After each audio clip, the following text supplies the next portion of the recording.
till I get up. Time is barely on our side.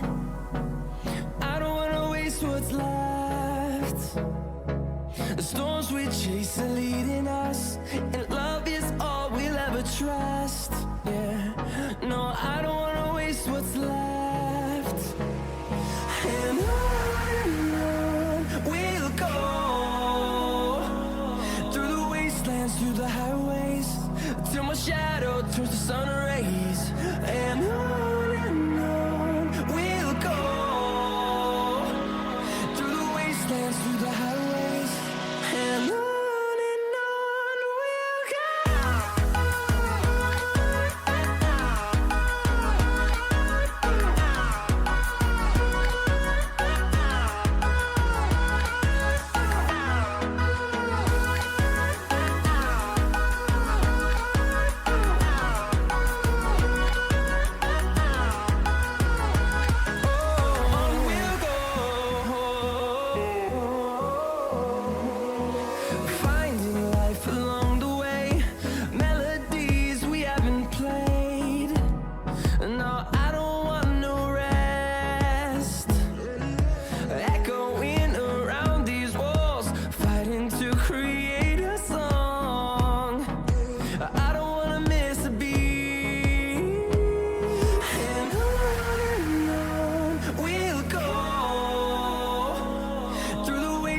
Through the highways, till my shadow turns to sun rays.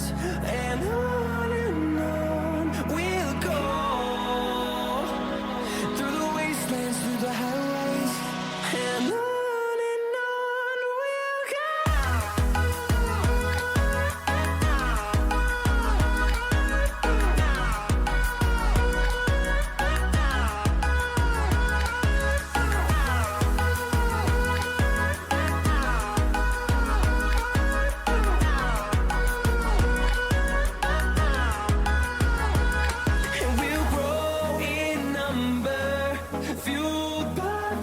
See the horizon turn us to thousands, and we'll grow in number, fueled by them to see the horizon turn us to thousands. And on we'll go, through the wastelands, through the highways, till my shadow turns to sun rays. And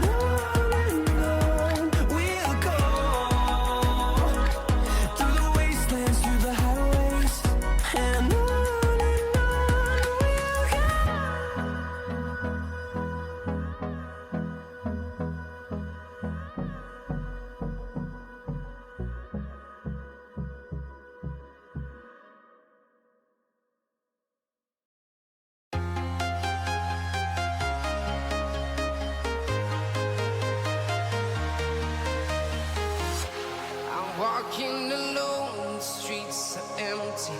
The only thing I can see is my own silhouette. I'm getting stronger, step by step. The clock is ticking, but there's no time for regrets. I've been flying from town to town, from London to Taiwan. I've been all around the globe, trying to protect your soul. We are heroes tonight. We will fly above the sky. We are heroes tonight. Yeah. We are heroes tonight. We will fly above the sky. We are heroes tonight. Yeah.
across the town, from London to Taiwan.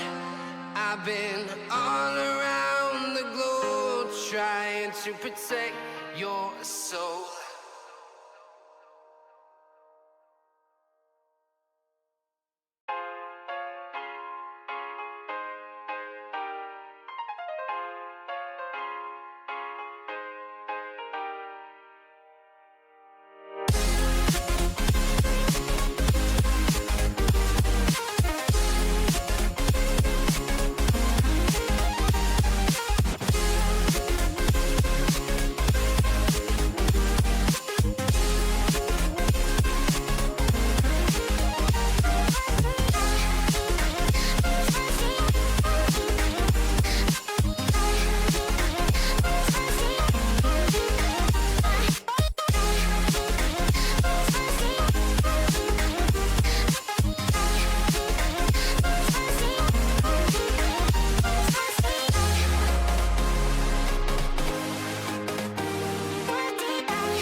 Invincible.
and I do believe we are live. I am tired, so if you cannot tell at this point in time, I'm not even going to hesitate. No BS intro. Firewolf, give us the intro. You're here right now. Howdy. Hello, everyone. Welcome. Hi. Scramble. Good morning to you, laddies. Good Amazing. evening. As you can tell, we are not scripted here, so we have to go off on the fly. All right, Saturday, you give us your intro. I did. Top of the morning to you, laddies. Okay, what Jacksepticeye stuff is this? But fair enough. Something is bothering me in terms of placement of assets going on this stream right now. It is sending my 88 DD or whatever the fuck. I don't have it. It has sent me a friend request. Thanks. Anyway, Firewolf, give us the full intro that I would normally do. And I do believe we are live. Good evening, Mac. There. I appreciate that. You Anyway, said good Mac. evening like a villain. Yeah. Anyway, good evening. Anyway, Marist versus Ryder University. I kind of was just going off cuff with this, but anyway, very important game actually right now. I think we have in front of us because although I don't mean this like I really wanted them. I don't know like hate towards any team. I wanted a battle for like a three-way tie for first. So I wanted Marist to win their game yesterday and then possibly go into this with the hopes that Ryder can try to beat Marist to push for a three-way tie. But because of yesterday's Marist loss against Mount St. Mary's, we are seeing a good game for the battle for second place. And I'm still excited for such a game. It's not as what I was expecting, but we'll see how it plays out. Saturday, as a current player, what are your thoughts on this placement match? I mean, Ryder, good team. Marist, good team. This is another one of the very interesting matches or like hyped up. Everyone wants to see the outcome of this. Everyone wants to see how Marist holds up against Ryder, and I think this match will kind of solidify where the top three are gonna be. And like you said, this will be the fight for second place. However, that is only for the rest of this semester. Next semester, we don't know what will happen. But I think both teams very good. Both have a very good shot at hopefully bringing it to a map 5. Pretty pleased with the cherry on top. If we bring it to a map 5, I will get the tank player of the winning team a like smoothie or something, make a smoothie date out of it. Specifically the tank players. Now, not that I don't want to see a map 5. Hopefully a map 5 does not push into our second schedule match on this stream because we do have that coming up afterwards. Fairfield and Quinnipiac are looking to play at around 9:30, so hopefully we are on time for that game, and I do need to stream on their channel, so we cannot be delayed. So one of these teams needs to be a little more definitive than the other, but at the same time, these are two of the closest skilled teams I think in the MAAC as of this moment. I would say that there is a similar situation. I think Fairfield would be on par with you at this point in time Saturday on Niagara. It's just that they caught you off guard in the previous match, so hopefully in next semester we see a close game next time. But before we continue talking about Fairfield, we'll save that for the game once we actually get to them.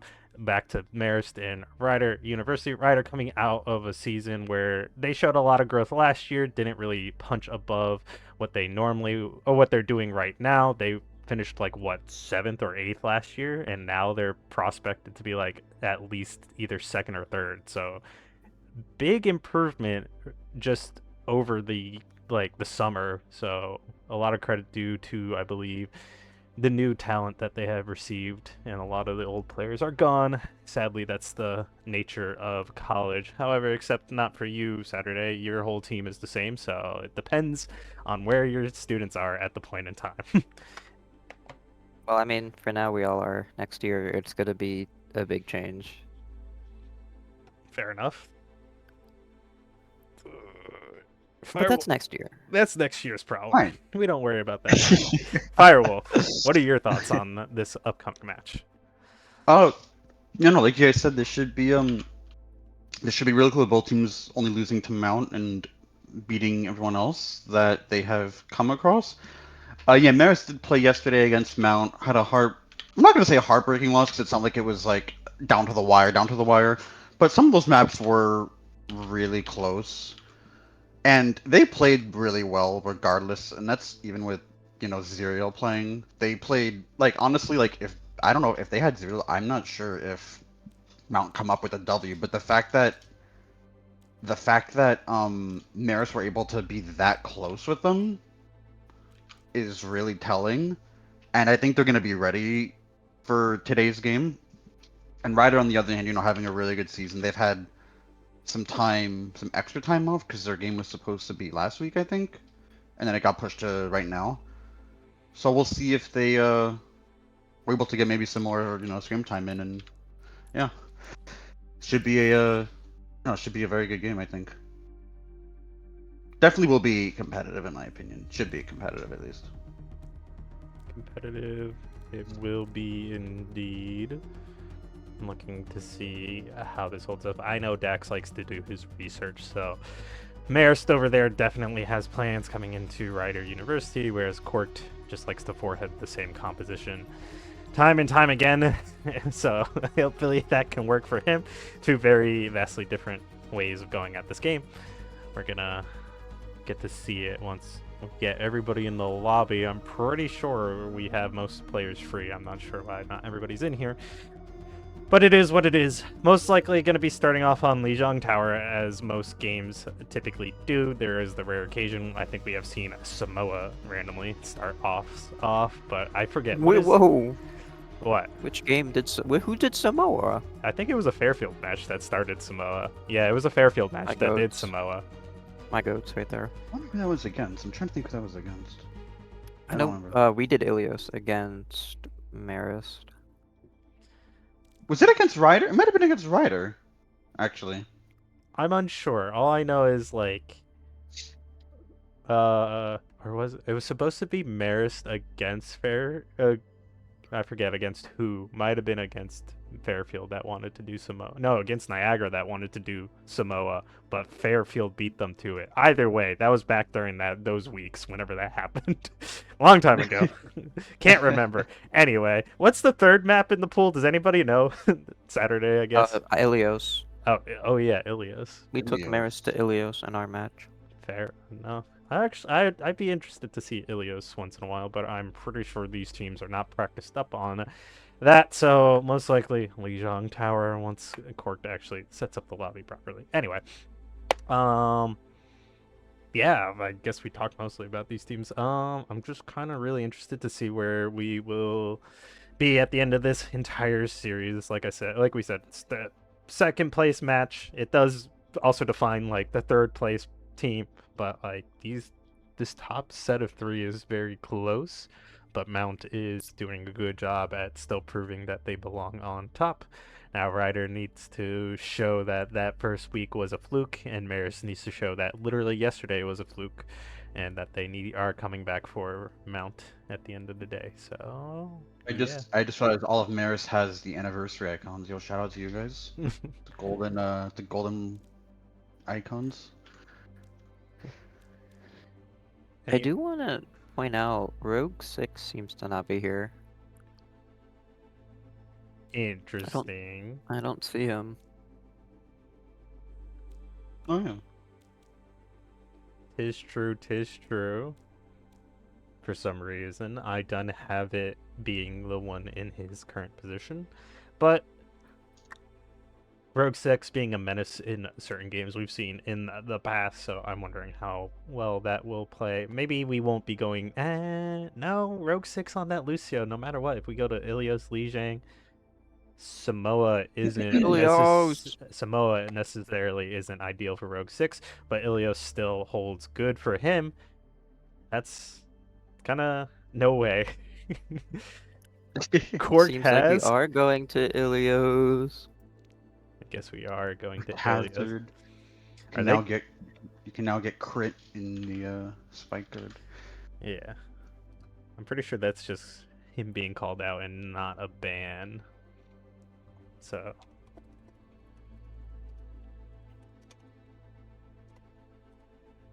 might as well. So Ilios being one of those funny maps, very good boot potential with the well on one side, Ruins having the very close outside if you go for that health pack, and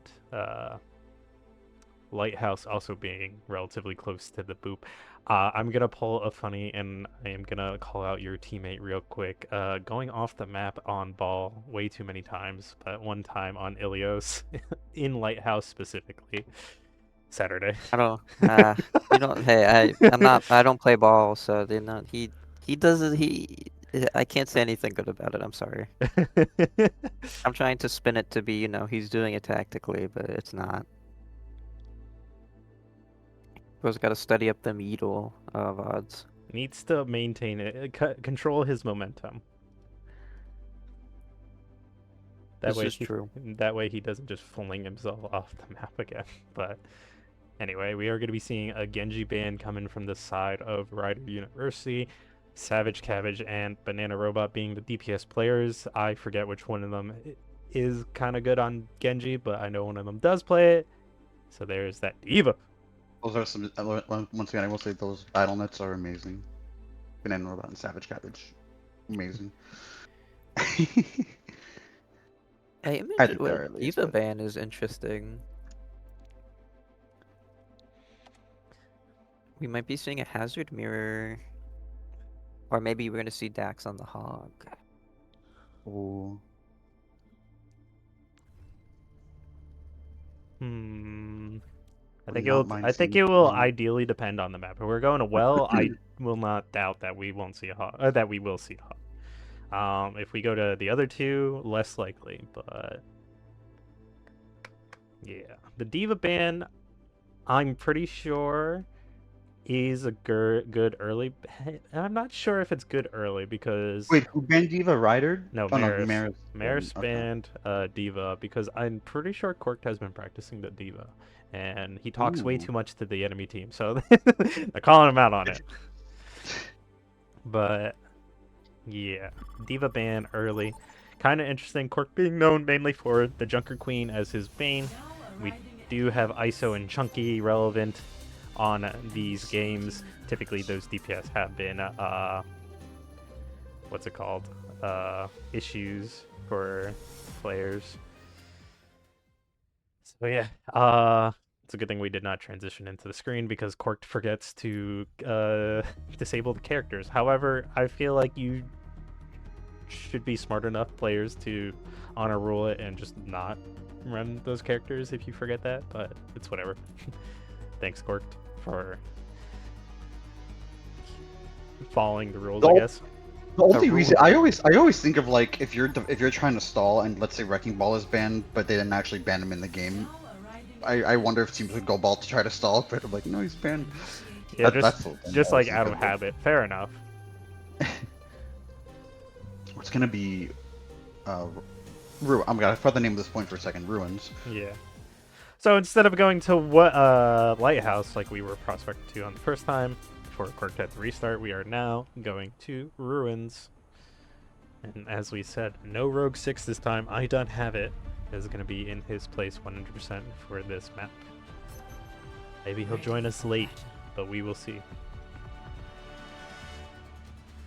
I know Rogue 6 plays. Okay, I was wondering because I know Rogue 6 plays a lot of Lucio. So when I see I don't have it on the Juno, I'm like, maybe he's gonna Forcing be Mr. playing Altitude onto the Lucio. Flex support away from the main heals, I guess. I wonder if they actually play Juno here. I'm here for it. Double speed. Round one. Capture the objective. Aw. Uh, I don't blame him. Lucio. oh, just for the speed to get here, it. yeah. Dax seems to be on the flank right now, looking for a good lead. Looking for early information, really. Just getting spotted out by Corked. Not really going to go anywhere. Meanwhile, Corked is going to be aggressing onto the backline, not really pushing deep in, just getting a nice axe, dealing some damage. He knows that he needs to keep his team alive against Dax, who is kind of terrorizing the DPS right now. Chunky getting extremely low, but not falling just yet.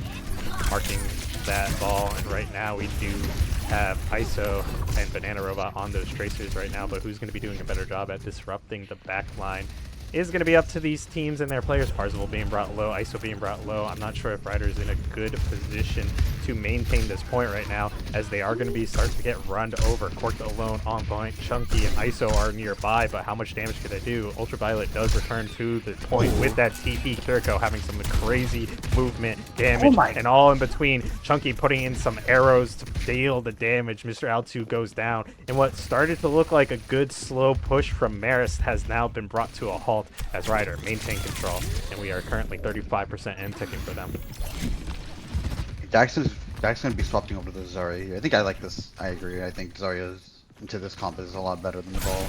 This will be moving as a unit all the way to the left. They want to take control of this high ground. The ultimate from Chunky to try to land to deal some damage is just going to pressure some people away. Zoning tool in tow, but the problem is Cork is now just going to run in, get a kill. ISO finds a kill onto Savage Cabbage, and right now, Marist, they have a plan, they have an idea, but it's not going their way. ISO kind of on the chase, but the problem is he has 28 HP in a dream, and Cork getting a kill. Now getting Dax, putting him down, and right now, Ryder in definitive control right now. What is Cork typing? Brother stopped, and definitely some small banter between probably the tanks. Mayor's gonna be walking in with four ults here. ISO getting the better of his counterpart, Banana Robot, off to the side. Cork does have this ultimate. He's going to be looking for it. The bubble is down. He's going to be going in. The Suzu, though, keeping their team alive just for a brief moment. And right now, Ryder's going to be running them over. And it is going to be looking like I Done Have It doesn't have a chance to get back to the point in time. For 96% and ticking right now.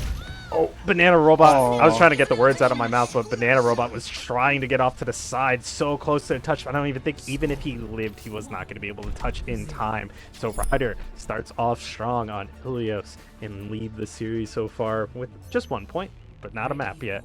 There's still 2 possible rounds in this map for Marist to come back with a win. Yeah, I feel for Marist. They had a lot of ults at the end of that round that they were not able to be in a good spot to use.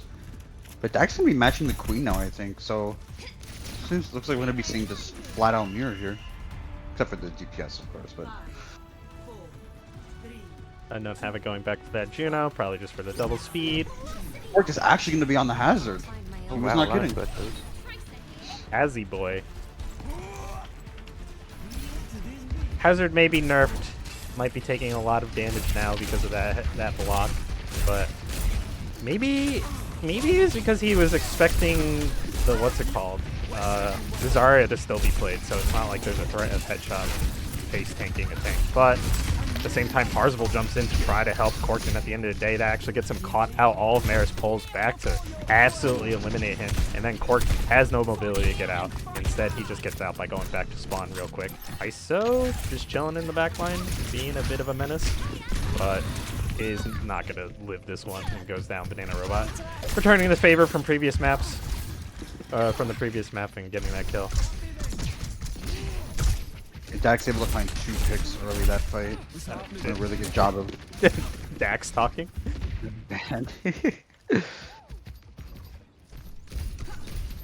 Ryder. Oh wait, what? No, Haz is not banned. Haz is not banned. Yeah, I know. I'm like, huh? I think bro forgot.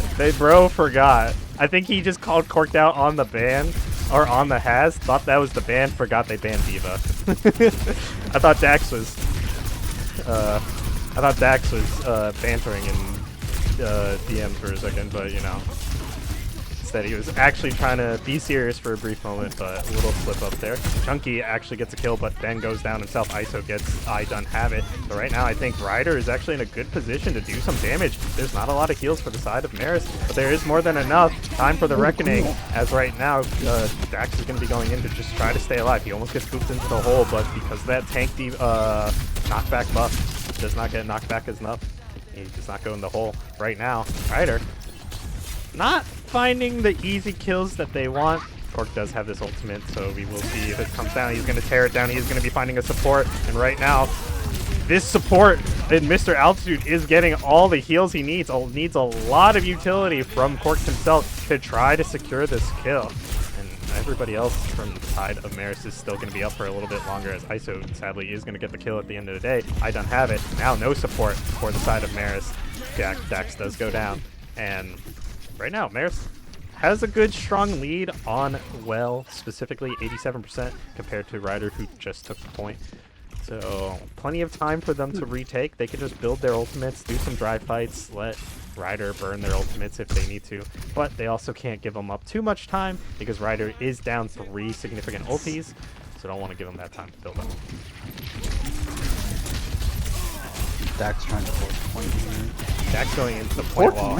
Yeah, Cork going into the backline, doing a lot of damage. Let's break it down. The ultimate is going to be popped from the side of Marist first, and it's going to be countered by, what's it called? Parzival, but it's not going to be enough. I think Cork thought he had his wall a little sooner than what he did, because Brother was staring at the floor to try to survive, and because of that, he actually gets runned over. And then the die from Savage Cabbage clears the point. And right now, Ryder, 10 seconds remain for them to come and touch this point.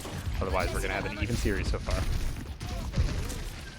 Yeah, ISO might be the one to touch, but I think Parzival's going to be the one. Will he make it? Parzival gets caught out. Brother gets booped out. Alley-oop, spotted out, sent away. Cork is also going to get sent away, but the problem is that's through death back to spawn.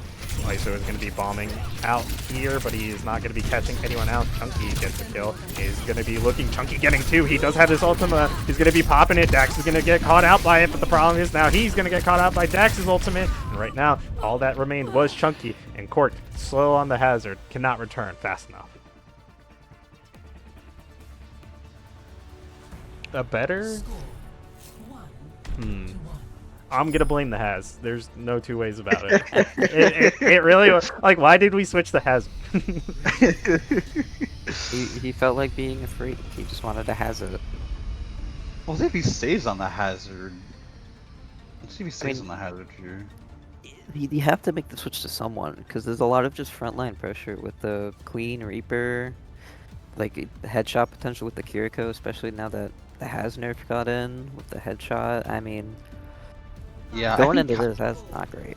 Yeah, I was gonna say, I feel like even last round, I can kind of tell I can kind of see the hazard coming in. Like Cork was having a hard time living on during Spike Guard, but Dio's gonna stay on the hazard here. I think he's crazy. Genuinely think this is a little nuts. Not like, I don't know. Like, nerfing hazard survivability is one thing. His ability to kill, I don't think, has been nerfed, but Cork is not finding the success that he needs to do. He needs to kill better.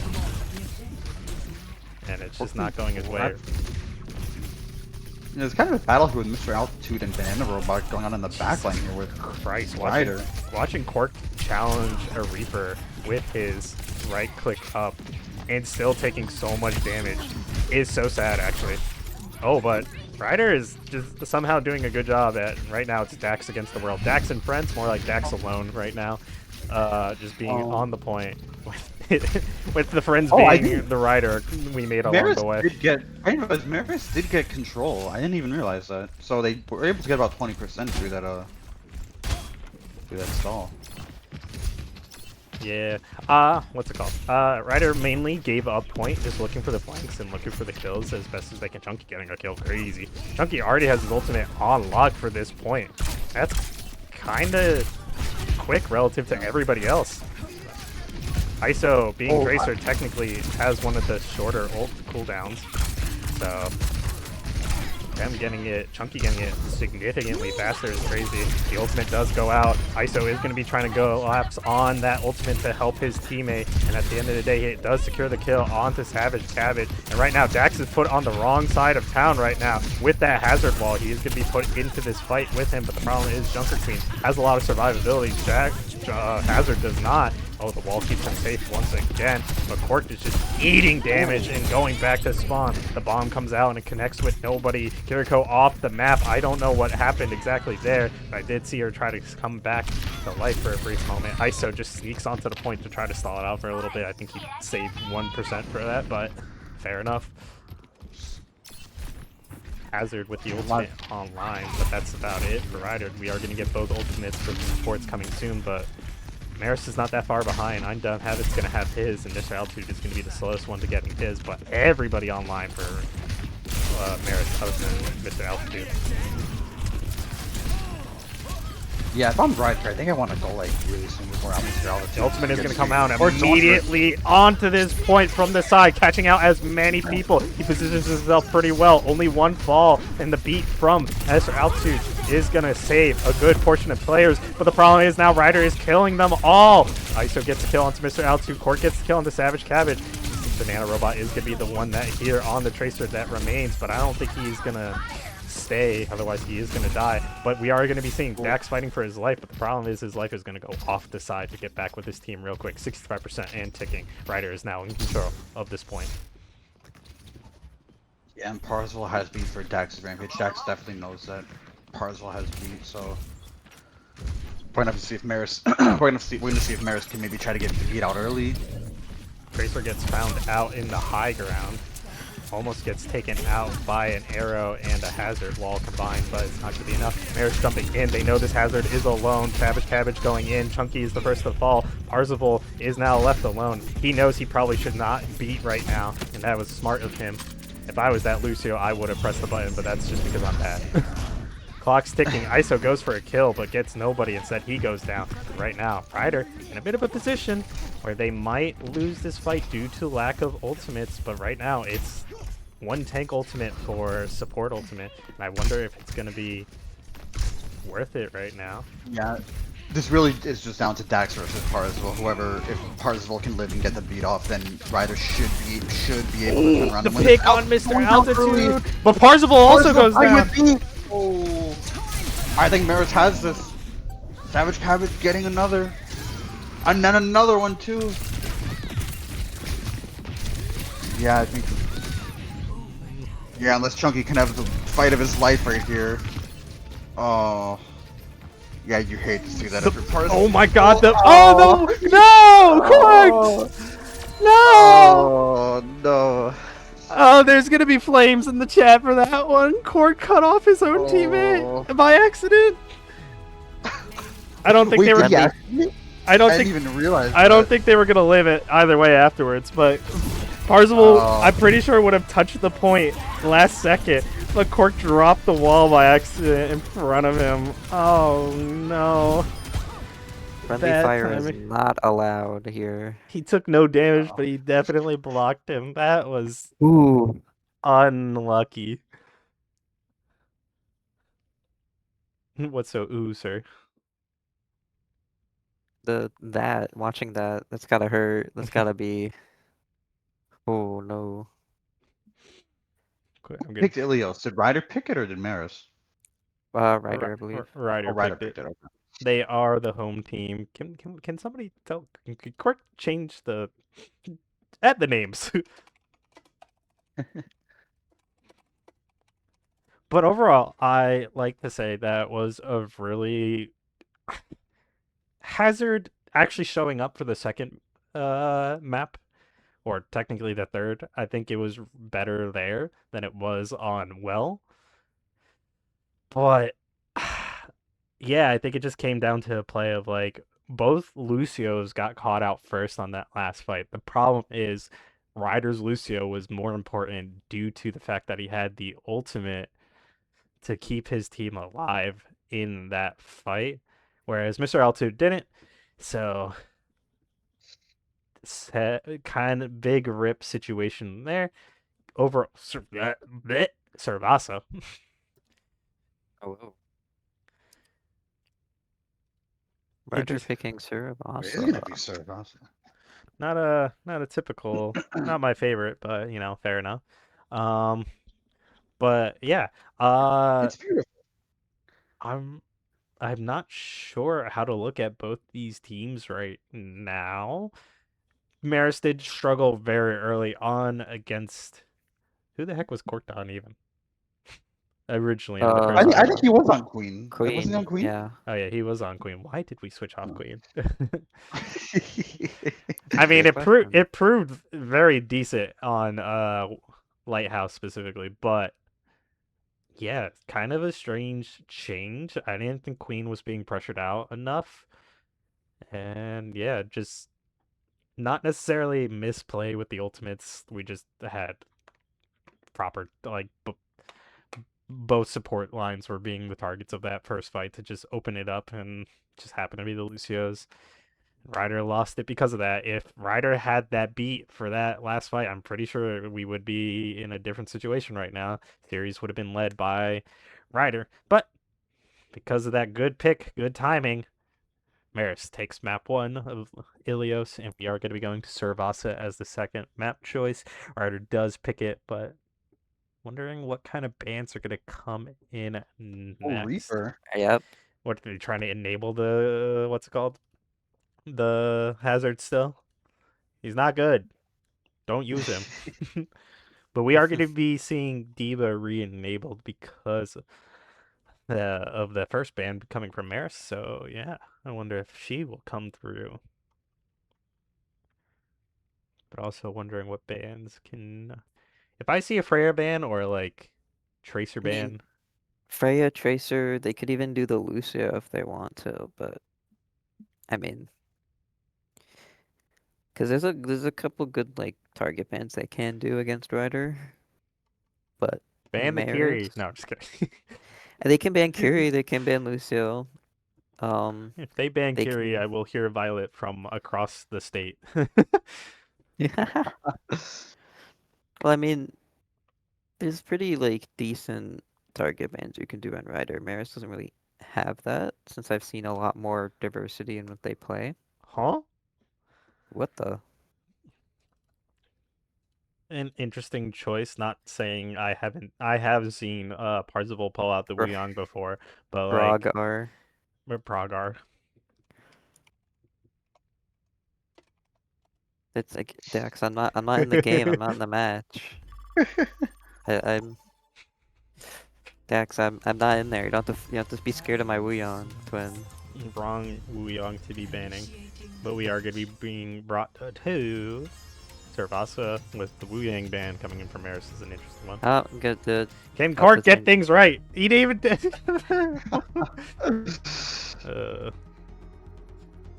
Interesting. Wrong game, Moses in the chat. Go Mount. Yeah, Mount are playing. Okay, Reaper Wuyong properly disabled this time, and unlike the first map, there is no randomness to the start of this game, so doesn't matter that we reset. One big happy map.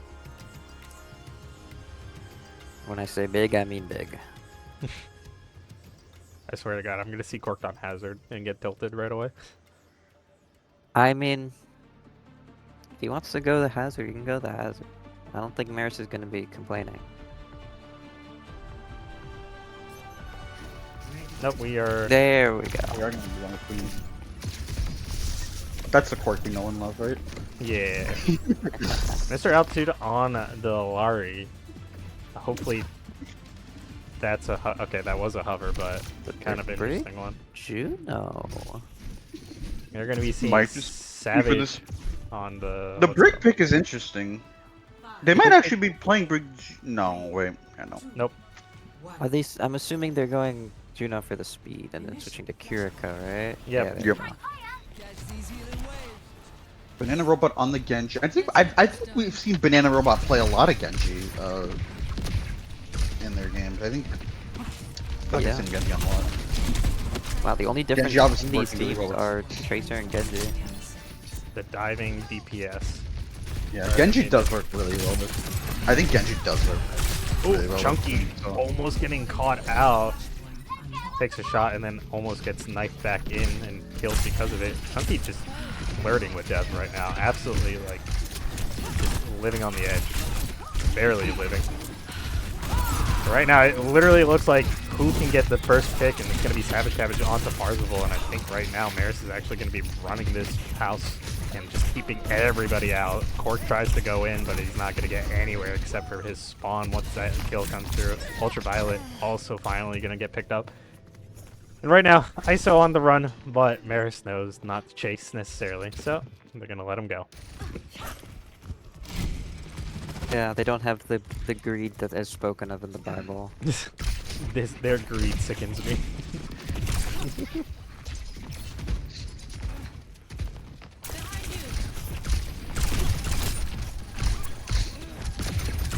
He's gonna have a really quick rampage here, actually.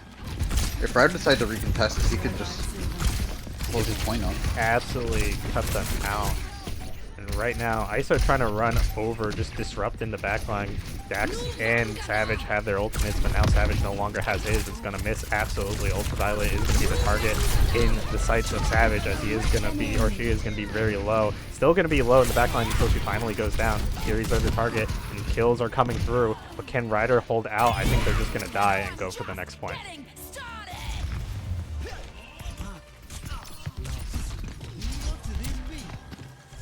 Yeah, and support ults are going to be coming up here for both teams. Support ult's not even being necessary for that point, just raw DPS. Banana Robot didn't even get anywhere near his until now, so like he actually is going to benefit from this delay getting his. Oh, Parzival. Oh.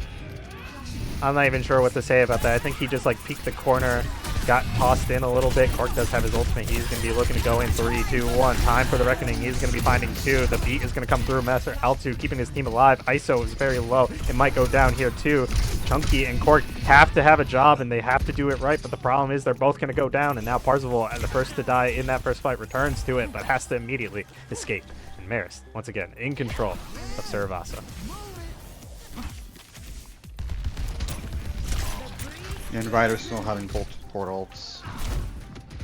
And Mara's going to be having Blade in the rush. Here they go. The Shimadas are going to be tossing out their ultimates. Blade with the Kitsune is going to come out. They're going to be trying to do some damage. Cork does go down. This man is now just swinging at nothing but thin air, but the problem is it doesn't even matter. Like, it's all good in the hood for this man as he does get the kill he needs. And right now, ISO is the only one that remains. But the spawn is right there, man. Turn around and you almost get caught out. And Marist successfully disengages, even though they were fighting for their lives up close. However, 2 players are kind of behind. One is a Kiriko, so if Ryder goes quick, they could get these kills. ISO is unaware that there is an enemy Junker Queen. All of Ryder's unaware that there's an enemy Junker Queen in their backline right now, but he dies mid-ultimate. So I think this is going to be Ryder's point. But right now it is Kiriko versus the world. That world is Ryder University. But they are going to take it and finally get some percentage on the board. Yeah, Parzival's still holding on to the B, but there's no real threat right now on the other side. They might be able to hold it for a little bit longer. But they may look to engage with that. Oh, Cork getting Okay, it was not necessarily to engage with it as it was to save Cork, who went into a very bad situation, getting extremely low. Chunky just trying to get the backline, who's trying to kill him, but the problem is Dax is walking up on you and absolutely murdering you. And right now I think Ryder is going to be on match point for this entire rest of this map. They really need to bring it back. I mean, from what I've seen with Ryder, at least in Saravasa, and being on match point, they are able to either bring it back or bring it to a 5th point usually. I'm very excited to see if they can keep that up or not. I think my monitor is broken. It just went black for a brief moment. No, it's normal. It does that. Trust. It's only done that today. It happened twice already, so I have to make sure this thing ain't broken. But I still have a second monitor that has OBS open, so I can still see everything that's going on. But a lot of ultimates are just coming out from Marist. Well, not even a lot of ultimates. Savage leads and then tries to just absolutely run them over. Ryder just comes into this death box of hell and they just go down. Marist doesn't even have the point yet. And they get that team kill for free, and now have that point. Also, Marist went around the outside from the previous point. I didn't even know that was like a path to the next point. That's wait, let me go look. It's like from Ryder's perspective, it's very far to the left. I didn't even know that was a path that connects. I forgot about that actually. I didn't even know. I forgot about that. I watched them take it and I was confused. But anyway. Yeah, no, I think that's the first time I've seen people use. But here, but Marist engaging with the blade now. Blade is going to come out with the Sojourn now on the side of Ryder, but I think it's a little too late at this point in time. 50% and ticking, but Servasa, Flashpoint ticks a lot faster than normal. Cork, you're fighting for your life, but I think your life is for naught. You have to go off the point if you want to get back with your team, because by the time you respawn, it's going to be probably like 76%. Ooh, I was very close, 77%. But it's going very fast. Ryder needs to touch if they want any hopes of being in this series. And I'm not sure if they have the ability to get there in time. Marist does have 2 ults on them. Nobody's gonna touch. Ultraviolet Oh, can get in. ult. ISO does sneak in. Dax is gonna ult. Kitsune is gonna come out. Marist is gonna try to end this real quick, but Cork gets a kill. I Done Havoc gets another instead. And right now, all of Marist is just running over Ryder University. And Marist is gonna shut out Servasa, a map chosen by Ryder, but it's gonna go the way of Marist. Yeah, 3-0 on Servasa. Pretty decisive map win. Why are they so spread out? Why are they so spread? Wait, that was weird. But anyway, that was a good showing by Marist. They had really good really good ult economy that game. Like I always seen them with like either having like 1 or 2 ults up for pretty much going into every fight, or being very, very close to having one, and then just being able to just ult first and apply a lot of pressure onto Ryder. And majority of those fights was just now like very good to see. Yeah, no, yeah, it seemed like that map Marist were able to. Sorry, they were able to pace the fight a lot more to their strengths. Like they were able to dictate a lot of the fights. Like a lot of times, Queen would shout and Lucio would speed in, and it seemed like they were tempoing every fight for the most part. A lot better than in the first map. Playing it a lot slower in the first map did seem to be like one of their biggest struggles. So now there's gotta go fast if they want to find success, and they're doing that, especially in Servasa. Servasa generally a faster paced game mode, but that leaves us with what? Push and Escort as the game modes. So hopefully Orphan level 5. Oh yeah, I didn't even realize that. Yeah, all the casters have forgot level 5. Why do I have level 5? I don't play this game. That's why. Oh, I can't be toxic if I don't play.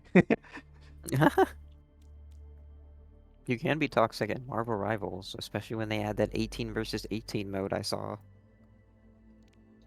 Get the Gregster in there. Are we gonna see Greg play? Oh, Greg! Greg? Doesn't Oh, Greg... Give my boy Greg. Doesn't he go in for Dax? Oh. An Yeah. interesting Oh, choice. yeah. Okay. We also are going to see King's Row as well. Which... But based, Greg? I was going to say, based on our previous conversation on yesterday's cast, I'm still unsure if we technically can play it. I need to check the rules. What? Wait, what was the? What were you No. trying to figure out? It's fine. It was like... I thought hybrid is tied to either Flashpoint or Push. So the fact that we had Flashpoint might mean we're not supposed to be doing hybrid, but I know it's hybrid tied to one of those game modes. But which game mode it is, I don't remember. Doesn't matter, doesn't matter. Doesn't matter. We're going to King's Row. We They're, all have seen King's Row. they're okay with playing this map. That's all that matters. And we get to see the Gregster. We're going to get to see. You ready to see Greg? I the think goat? the previous time we watched Greg was on this map specifically. And once again, my screen is doing the funny. Maybe my cable is not having a fun time. Let me mess with that real quick.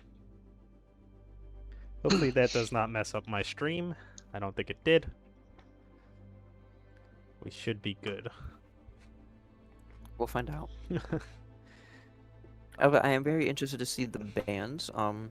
Ryder, picking a lot of good target bans, like Lucio right now. However, that does also hinder Ryder as well. So I am very curious to see if we might see Parzival on the Wuyong. And now Marist, they didn't really do. They did some interesting bans. but we'll see what they decide to ban going into this.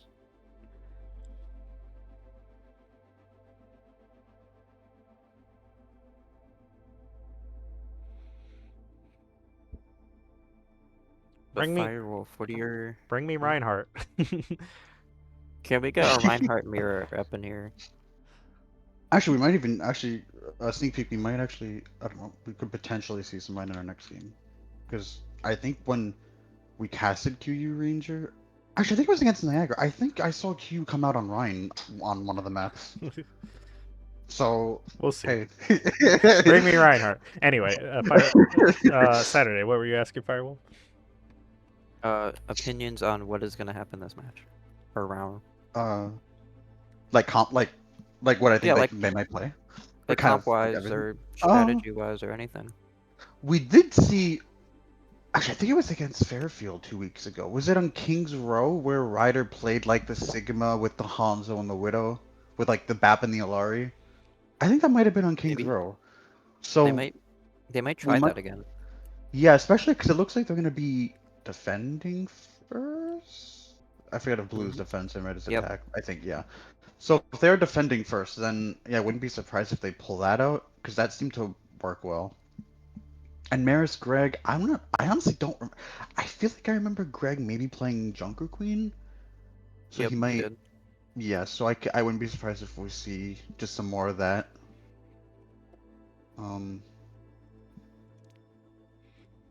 Yeah. Probably probably just like with Lucio, Kiri. Hopefully Proud Juno, maybe car. one day. Juno one day will get her spot back. Maybe. We can hope. What do you mean? She starts off the push and that's about it? They did buff her Versus- movement, her glide. So Our hero I know fans I know that's gonna be. Reminding correct. Me looking at the settings, they aren't. But it's not the previous heroes there either, so I'm so confused.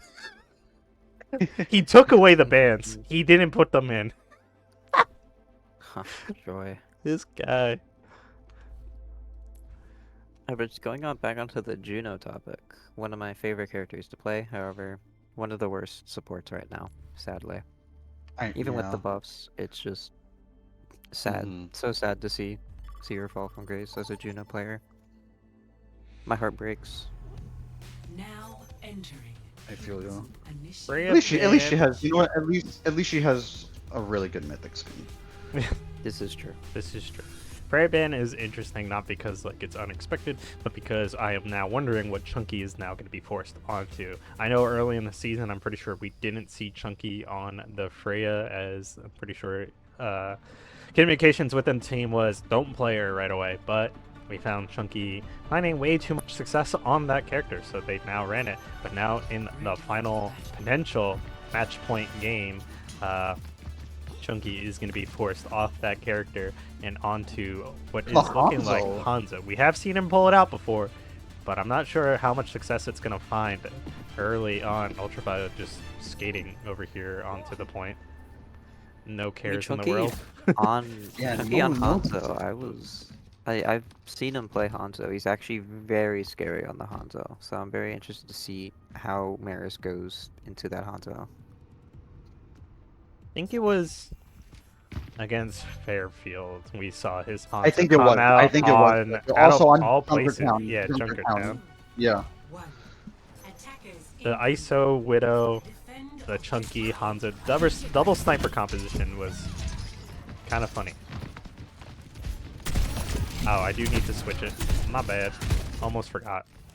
We did miss a couple seconds into this map, but it's okay. We kept you all updated with our conversation. Cork is going to be going into the back line, immediately gets slept and just taken out. And I think unless the DPS and this Wuyang from Ryder do something to hold off this push, actually, they are going to be successfully getting a kill. Getting two Ultraviolet with those 2 kills coming through. Actually staving off Marist. What's up? Did forget that it is Greg in tow instead of Dax this time around, so I'm gonna see what this man has to offer, especially on the Junker Queen. Parcel. probably just try to be able to farm some moral charge here. Just try to get some nice shots in with the water balls. Greg taking a lot of damage here. They're gonna have to use shout early here. Not even like an aggressive shout, it's just a straight defensive, feel me kind of shout. Chunky getting extremely low. There is a Savage Cabbage up on the high ground. Probably gonna walk over here in a second. Nope, he's actually gonna drop. Surprised Savage did not contest this high ground.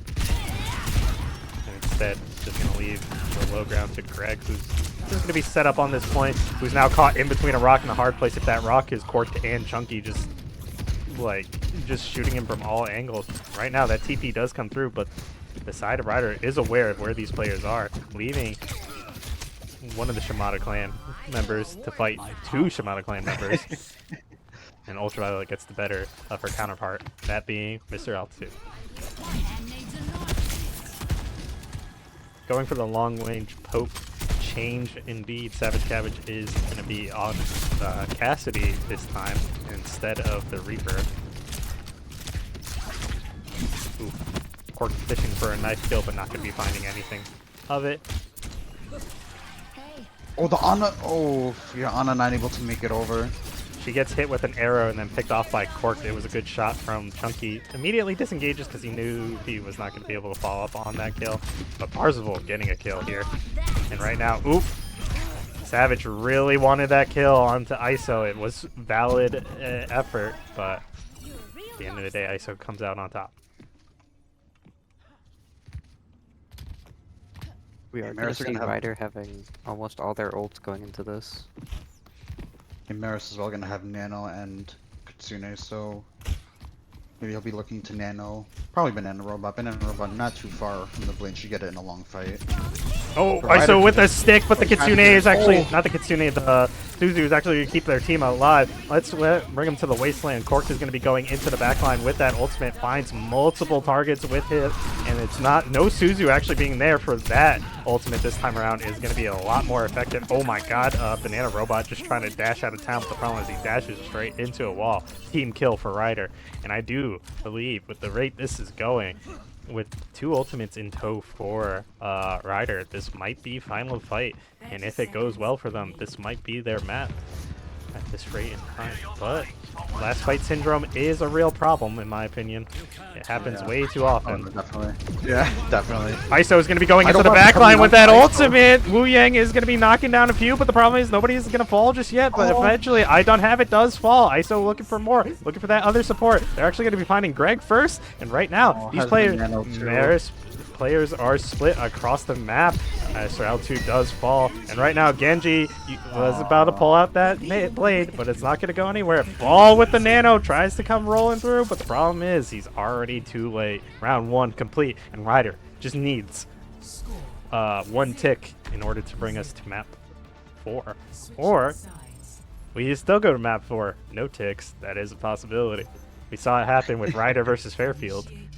We did. Fairfield had, what, 2 or 3 minutes to get this? Or maybe 2 minutes, I think it was. Not able to. Yeah, so it could very well happen here, but this would be 4 minutes. It would definitely be a little harder to pull off, but... Which I do want to quickly, because we are going to map 4, we might not get to them in time. I do want to shout out Fairfield because one of those lower end teams, probably middle of the pack, able to make Ryder bleed, essentially, although not getting a win in their books, still getting 3-0 on a technicality of a draw. Still brought us to map 4, so like they had to put in the effort, so still a pretty good team. So hopefully when we do get to that game, and hopefully they allow us to either join late or they, what's it called? Wait for us, that's fine. Yeah, hopefully we will have a good game there too, because Quinnipiac, I will say Quinny stocks kind of down from last year, so bringing them closer to Fairfield in my opinion. So this is a close series in my opinion in terms of skill between these players, but that's also going to be a good series once we get there. But yeah, Greg on the, what's called the Ramatra to try to hold this time around, so we're going to see how well that goes. But Ryder on their comfort, or their usual characters, Greg is going to get hooked in immediately. Probably has to... No, he doesn't go big mode just yet. Is able to stay alive here. Right now, ISO just looking for a pick into the back line. There's some poking going on right now. Banana robot, get caught out. ISO. Right now, Cork is just now running them over, just going in. He gets that one kill, doesn't need any other reason to be into the back line other than that one kill. And right now, it is looking like we are going to map 4. Yeah.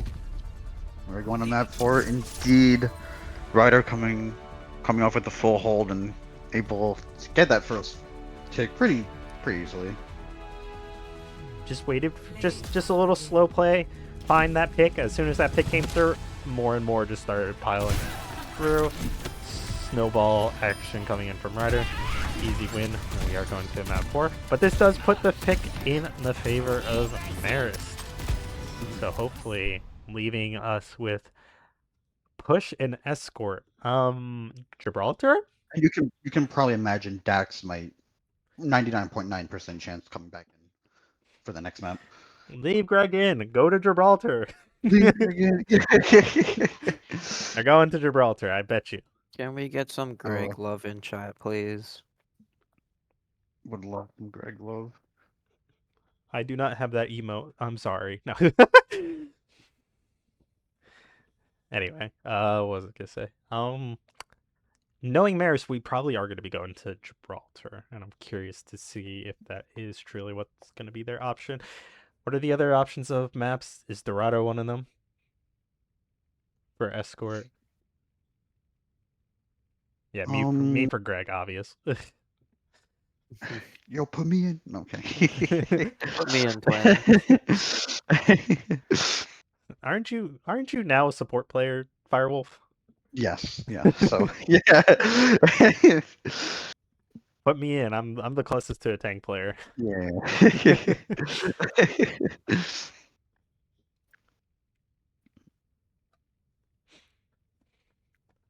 Kings Row not going the way of Gunthrawla in for Savage. Hasn't Roll up for Savage. Where it's me I see. Savage Cabbage, no.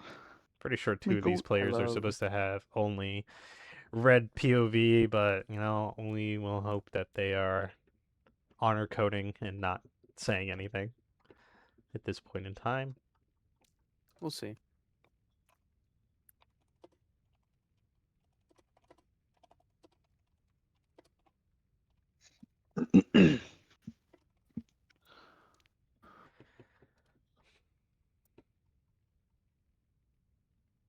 And now Gibraltar and a Widow ban. Call the Gibraltar.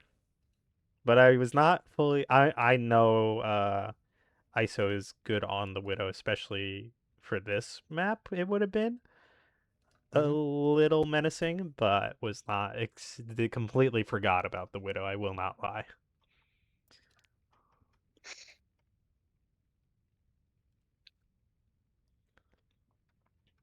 But what will Ryder ban? But we are going to be seeing Freya re-freed from the shackles of ban. So, although there is no Widow, I think Chunky is going to comfortably sit on the high ground at distance, just laying in the damage that he sees fit. So, yeah. I think it's going to go. Ban ball. I mean, sure. Yeah, he was facing the right. We just screwed.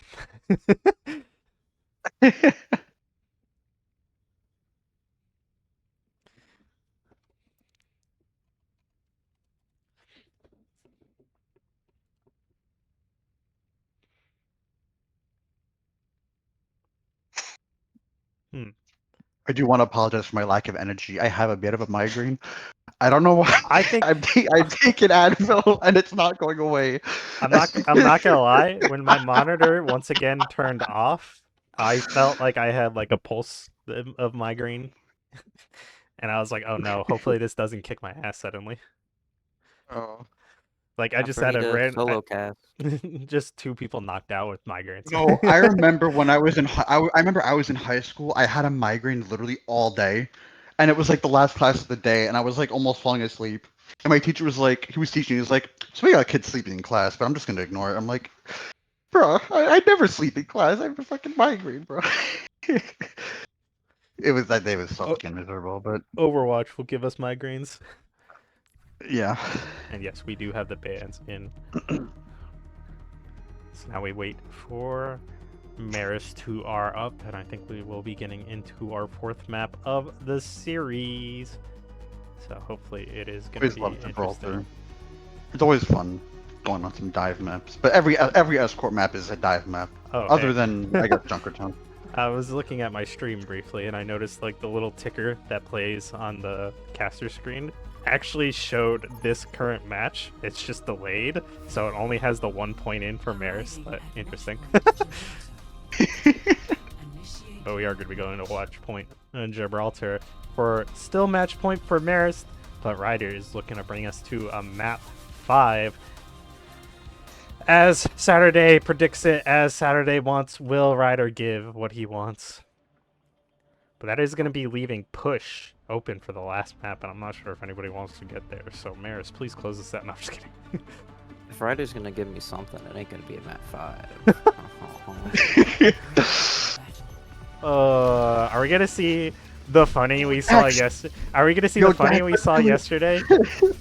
Come on, Dex. I want to see the I believe. They're gonna do the TP to the high ground, go look for the hook, and then switch back immediately. Then TP that, yeah. Then TP off, yeah. Because they tried that yesterday. I'm not gonna, I don't know why more teams don't do that. You just TP the hog on high ground immediately. Just automatically hook, because people are gonna usually be peeking. So, yeah, I don't know why we don't see more people do that. I mean, it takes time, but easier said than done. See if they can get it successfully this time. They failed yesterday. Ooh, are we gonna be seeing light move, or is that just for the pullback? Yep, that's just for the pullback. For the pullback, right? Yeah. So I will say Damn, they failed once again and immediately switched to the monkey. The Yeah. problem is they give Chunky 15% ult charge immediately. Ooh, Chunky. Right now, Court on the D.Va that was banned, map 1. I'm not sure if it was going to find any effect early on, but here, into the monkey matchup. I know D.Va being like, oh, D.Va can block shots, but against Winston, those shotguns are devastating, and him getting the better of him right now. Having that, I would say an underwhelming mythic for D.Va, but still having that nice mythic for D.Va. Has those little tiger roars every time she, like, dashes and stuff, so kind of interesting. Anyway, just minor brawls here. Poke fest. Chunky actually does go down. I done have it. Support getting the better of the DPS. I'm not sure if that's what Chunky was hoping for. I don't think anybody's hoping for that. Ultraviolet actually gets taken down. 2 shots, and then Winston follow up. Parzival supports are fighting for their lives here. And right now, Cork needs to do a better job at like defending with this D.Va shots. But right now, Ryder doing a decent job. Push isn't as far as it could be.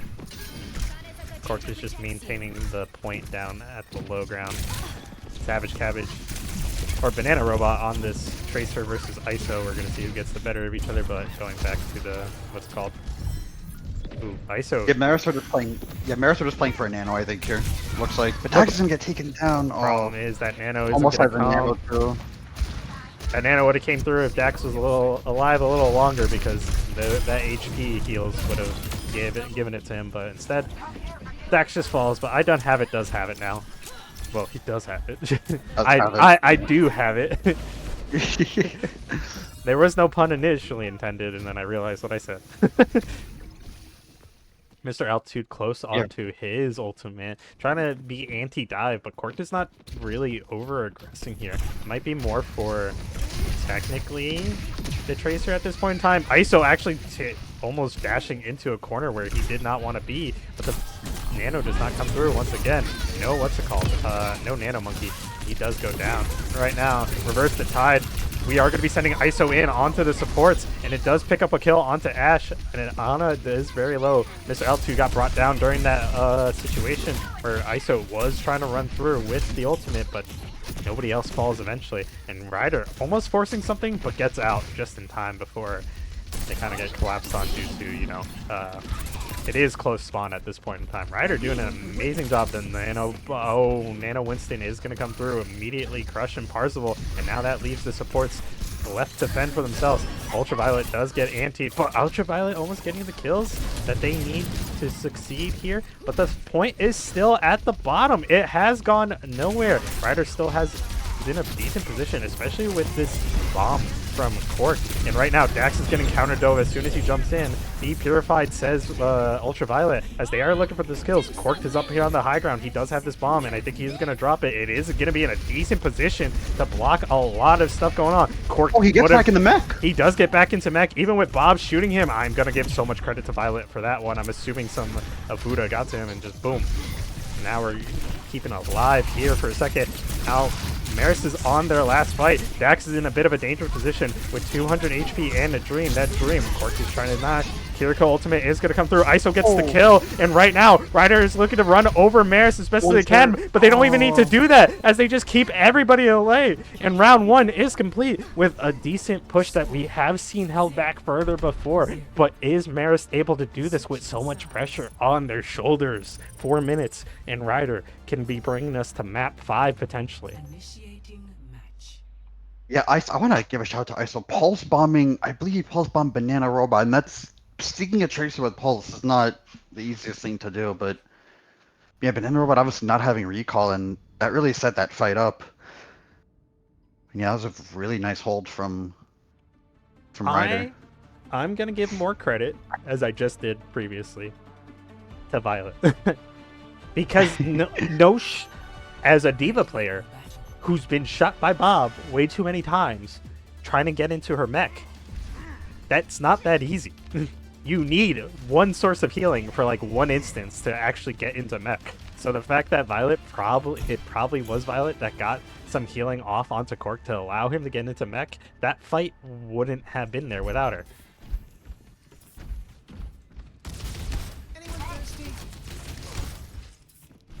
Yeah, and all Ryder needs is 1.5 fights, maybe 2, but we can say 1.5. Just trying to grab my phone. Gonna see if we have to message Starlinia or somebody from Quinnipiac at this point in time. But Ryder, honestly, I think we still have time. I think Yeah. even if it goes 5, yeah, we still have half an hour.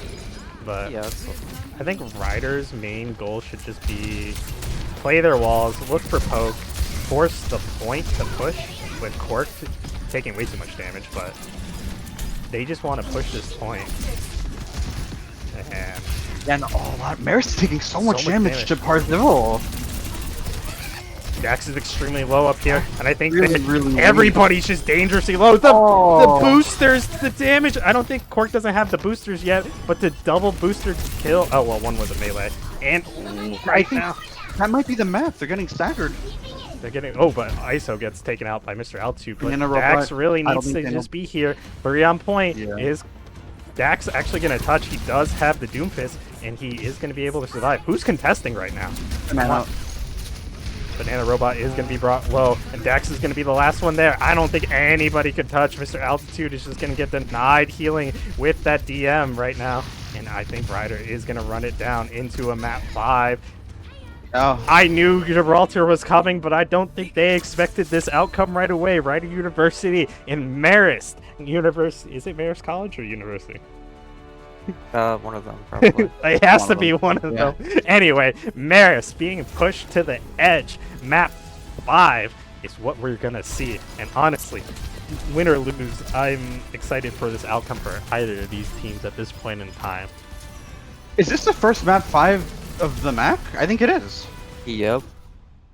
Oh, here we go. If only we all know got that. if only we got map think- 6 with Fairfield. Come on, that would have been great. Oh yeah, yeah.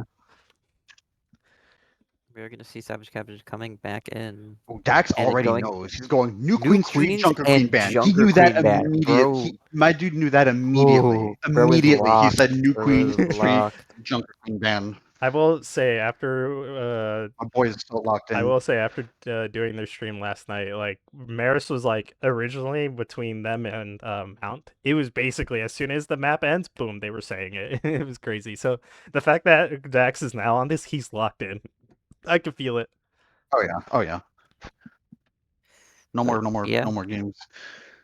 no more games. It's the map 5. The pressure's on for both teams, and it's down between Marist, being able to stop Ryder as they've gotten a lot of momentum with these two maps, and Ryder seeing if they can keep their momentum up and being able to pull off a reverse like sweep.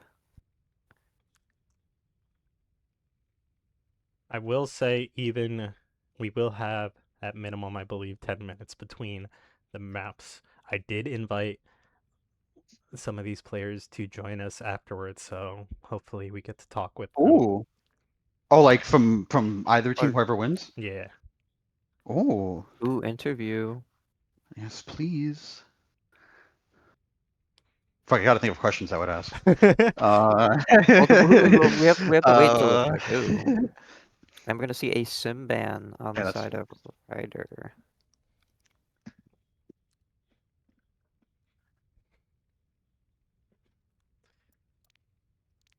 Don't forget the bands. Oh, bro. Whoa. Whoa. Cork's on it. He Both teams are locked in he and ready. yeah, he was waiting to put in that last band before he figured it out. He was on the screen. Didn't want to forget this time. Both of these teams are dialed in, locked in, and I'm very interested to see, what both teams are going to run going into this, because we are going to see, Junker Queen getting banned on New Queen Street, which is a very good Junker Queen map. So, And although Cork is the Junker Queen specialist known within the MAAC, Dax is no slouch for it, so he is taking that out of his own pool as well. So I'm kind of curious to see, are we going to see Hog? Bring us the Hog! But the Symmetra ban encounter might just be there to allow ISO to roam freely if they did pick it. The turrets would just absolutely shred him out from being in the backline. But map 5, Marist Ryder, a position that I don't think a lot of teams have been in, especially against Marist specifically. Map 5 is not a common sight. So, yeah, I wonder if this is Marist's like first map 5 in however many years. I think the only competition they would have to bring him to map 5 was, yes, we're going to be old for a second, Firewolf, was back in the St. Peter's days. yeah. Back, yeah. who? Exactly. Who? St. Peter's was like the initial before Iona joined. They were actually like the second place team that was like the second menace. There was before Mount. There was St. Peter's. Wait. Like, who was in like the first few years? Like 2 or 3 teams? What? Mount wasn't here. We had the majority of these teams. Niagara was there, homie. Oh, You were a part of us. Anyway, we're going to see a D.Va Zarya run out from both these teams. D.Va on the side of Ryder and Zarya from the side of Marist. So it is going to be in favor of Dax in favor of Marist in terms of like tank choice. Oh my god, watching Cork's aim on D.Va. I'm gonna flame you for a second because it looks like when you first was learning D.Va, but he is a lot better this time, but he is a little shaky with it. He's got the silver shakes, as I would say. could just But- be nerves too. I mean, Map yeah, 5. this is map 5. Riding on this. Second place is kind of riding on this very much so. Really wants to put these players into a good position, but Ryder is actually doing a very good job not pushing up too far, getting a good initial push, 37%, but we are going to be seeing the Reaper TP into backline, but Cork actually on that D.Va is not going to allow him to do much, and right now, hunting them down, the Freya ultimate is looking to do a lot of damage. Cork is hunting these supports, but the problem is they are doing a good job at staying alive. Banana Robot gets Chunky, but Chunky gets Savage Cabbage in the process, and right now, Kiriko just TPing around, keeping herself alive.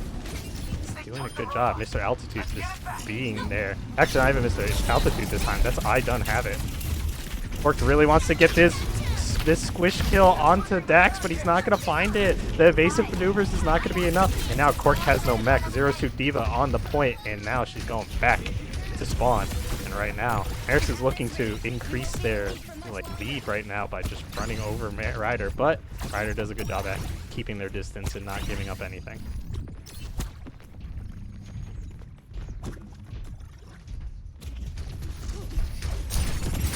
I think Yeah, Marist Ryder- needs to play really.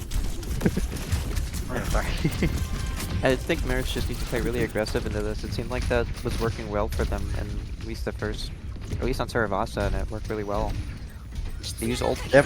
first. Speaking wow. of, Here go ultimate, and now they're just going to be running into them. The beat is going to come out. Everything is going to be there to keep Marist alive and make sure Ryder is dead in this fight. And I do believe... Oh, but what's funny about it is that somebody's going to be trying to run back the bot while all this was happening. Small delay in Marist's plan, but it does give Ryder a little bit of time to pull up before the bot actually gets to the secondary point, who then has to delay himself a little bit longer. So Ryder actually a little... Although ISO wasn't a part of that fight, he did do a good job at keeping the pot away. And Marist played that fight really, really well, and they still have grab here, so let's see what Dax will be able to find. Cork's gonna have to be very, very quick to eat it. ISO going to be going in with that tidal blast, trying to get onto the backline and do some damage. The different problem is nobody really gets caught out by it. Hunting them down, Chunky is going to be trying to help his teammate who's caught into the grab. I don't think that was necessarily one of the best grabs Dax has, and I think he's going to be beating himself up over that one. But the problem is, it doesn't matter when Ryder starts running you over because of it. And right now, Ryder in control, hunting down Savage Cabbage. Marist does have this forward spawn, but Ryder is just going to have to back up to the bot and try to get it into a position that's favorable for them. 72%, or not percent, 72 meters compared to 37 meters. Ryder's only halfway down, actually. And Dax will be here, gonna get popped up, you think? Yes. Winging it. ISO get the bomb onto Mr. Altitude, and typically this is where Ryder decides to go, but Corkdish is going to be taking a forward position while the bot does get pushed by Parzival. So, not as aggressive as we typically see, but good opening by ISO allows the free push. Dax does not want to give up this forward spawn for them, but there's a lot of members for the side of... what's it called?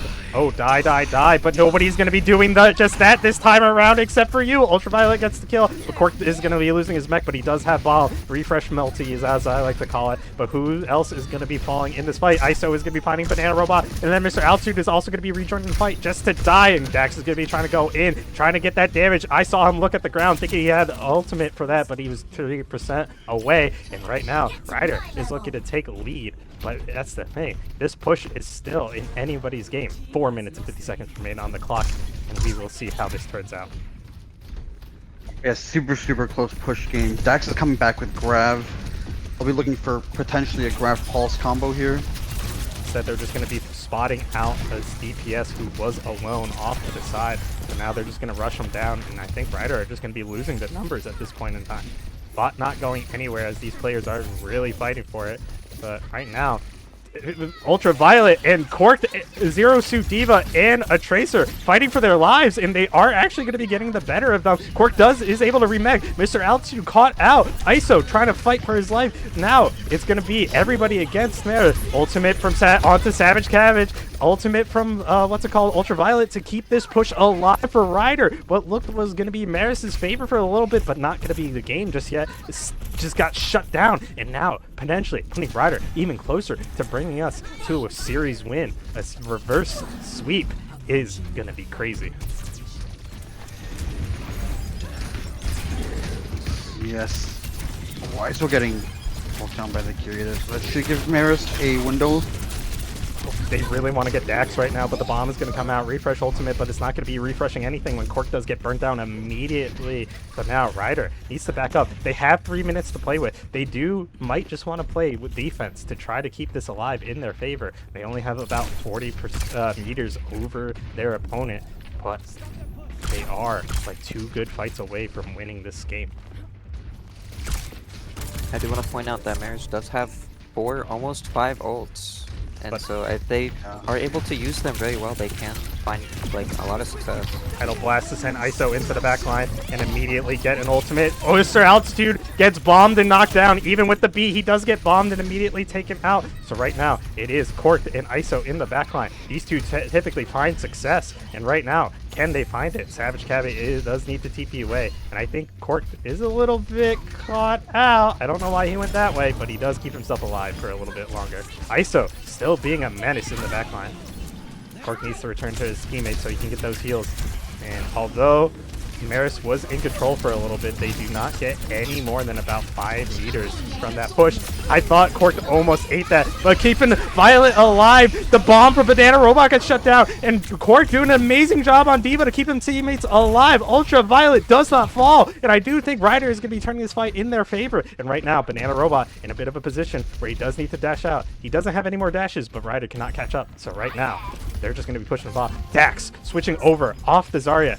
Not that necessarily Ramatra is bad against it, but the blade is going to come through. Kiriko ultimate is going to come through. The punches are going to be going out, and Cork is going to be looking to keep his team alive. Playing defensively is exactly what I said. ISO just being a menace. 1 minute and 48 seconds remain on the board for this game, and Ryder is looking to just find the picks, get the kills. He got the TP out, hunting them down. Chunky is going to be looking for the kills. Once again, bomb is going to go out and not going to be able to refresh anything this time around because you are going to be going down. Ultraviolet, I don't think you're going to live this time unless you could TP out. Actually, you're not even going to be able to TP out because the enemy team needs to back up because they have no HP. Chunky in a fight with Mr. Altitude, and I do think this is going to be going very well. 1 minute, it's only been 30 seconds since I last commented on the time, but it's so much has already happened. Forward spawn for Ryder. Overwatch. Forward spawn for Ryder, and right now... And now Ultraviolet has the Kitsune Rush too. Cork has only used his Mirror's ultimate. having no ult. Yeah, Mirror's having no ult. Kitsune Rush no longer being a thing. It actually got tossed into a wall. It was very meaningless at this point in time. But ISO getting a bomb off is going to be really good. Savage Cabbage is low, and I think he is going to get taken out by Zero Suit Diva. Cork, the big robot man versus little Korean girl. Who's going to win? The issue is Dax is not winning this fight, and he is going to go down. I'm not sure how Cork is only at 51% to his ultimate. Savage, Banana Robot trying to get the kill onto Cork. Cork, you just need to stay alive and get your mech right now. Do it, place it, and now I think Ryder is going to be looking for a push to win, but I don't know if they're going to be able to push it, but I do think they might win off of time, but that depends if they can prove me right. Right now, Ramirez is going to come back, and Ryder knows that they don't need to necessarily push, they just need to hold off and win a fight. They just need to look for these picks, and they are now going to be playing ultra defensively. The problem is Savage Cabbage is going to be going into the backline and getting that kill, and right now Ryder knows that they could just play once again defensively. Back up. They're going to be looking to get the kills, and it's going to be crazy. This is going to be close. Savage Cabbage TPing onto the high ground. I think Chunky heard the TP but didn't see it right in front of him, so he kind of turned around for a second, but does not get caught out because of it. Chunky is going to be ulting, connects onto 3. B is going to come out. Lots of health over here. Die, but who's going to be the ones dying? Especially when the problem is now it's going to be Ryder that's on the back foot. So right now, Parzival gets run down by Mr. Altitude. So Ryder in a bit of a pickle, but it is going to be Ultraviolet who might get taken out. Does TP to survival at the last second. Ryder knows this is their final fight. This is the fight. Parzival with the ultimate, going to be sending it onto ISO, but Banana Robot with the bomb and Dax with his ultimate might close this out. There's a lot of ultimates. The blade is going to be going down and is going to be looking to get a bunch of people. I don't know who it got, but I don't think it got anybody. ISO has to jump in, and he does have a bomb. The bomb is going to come out to try to deny, but the problem is you needed to be on your side. Chunky gets 2, and I do think that's going to be almost closing it out. The Kiriko ultimate from I Don't Have It is going to be trying to enable Maris, but it doesn't matter. Multiple people are down. All that leaves is Savage Cabbage, and the plot goes over in the favor, and that is gonna close out the series. Ryder University bring them to 5, reverse sweep, and Ryder University takes second place. Wow. What a I don't game. really know what to say right now. I'm not gonna lie. I'm still kind of wow. That map was absolutely bananas. All of those fights were actually just like very, very plays on both sides. Yeah, that's wow. That was definitely a map 5. That map was amazing. Wow.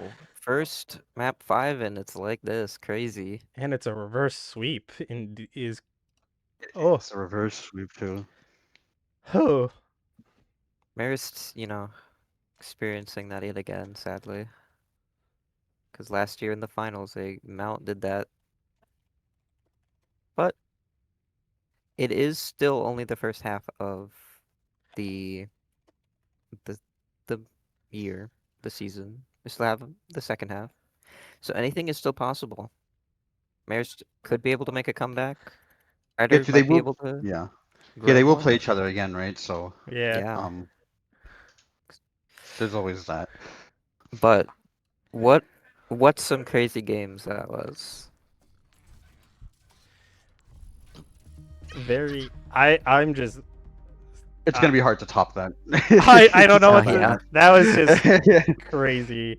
But yeah, I am going to invite these players whenever they join.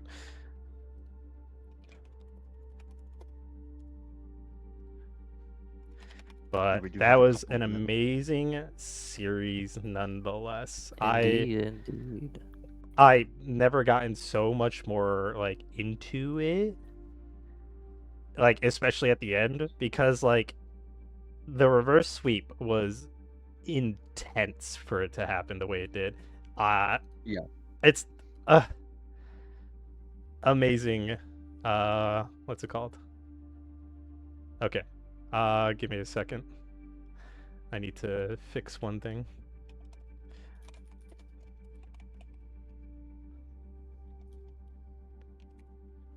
All right. But I wanted to do something a little different this time around. So we are awaiting the joining of a different player from both these teams because I think this was a very like important match between both teams. Both these teams had to figure out how they wanted to go about this, and I wanted to invite both players from, or at least one player from each team. So I would like to welcome in both Court and Mr. Altitude. Thank you for joining us. And yeah, I mainly wanted to invite both these players because I wanted to get the perspective of both your teams because I know you guys still talk together half the time where it's just like, yeah, we have plans for you, but like at the end of the day, this is college. You guys are very I respect how much sportsmanship you guys show, so I like wanted to say like I just wanted you guys to give me what your thoughts were going into this game. I can start with Court. We were ready for it to be a tough game. And we're going in, trying to play our best. Looking forward to a fun game. Looking forward to this game all week, and that was how we went into it. Just that, no plans, no nothing. Just yeah, it's gonna be fun.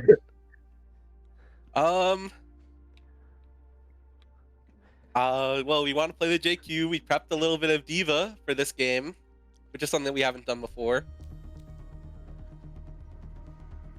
At least to this effect. So there was that. All right, it seems like Ryder was unprepared, in all fairness. But Mr. Altitude, how do you feel about the match, and how did you guys come into this match? I mean, we came in generally like I think we were feeling good. We were feeling, it was going to be a tough match. I think we knew that. Ryder's a very good team, especially, everyone knew coming in this year. We knew that this was going to be like big game for 2 seed after last night. Came in, knowing that Rogue 6 wouldn't be able to be here tonight. So trying to prepare a little bit of that kind of stuff, a little bit of new stuff with playing main support. But yeah, we put some prep in tonight to make sure that roster move would work out and that we were ready to play into the Queen, the Tracer, the Freya, and the Wu Yang. Like those were the big things I think we were looking at for tonight. And I still have to say, you guys did an amazing job. Win or lose, that's why I invited both of you here today.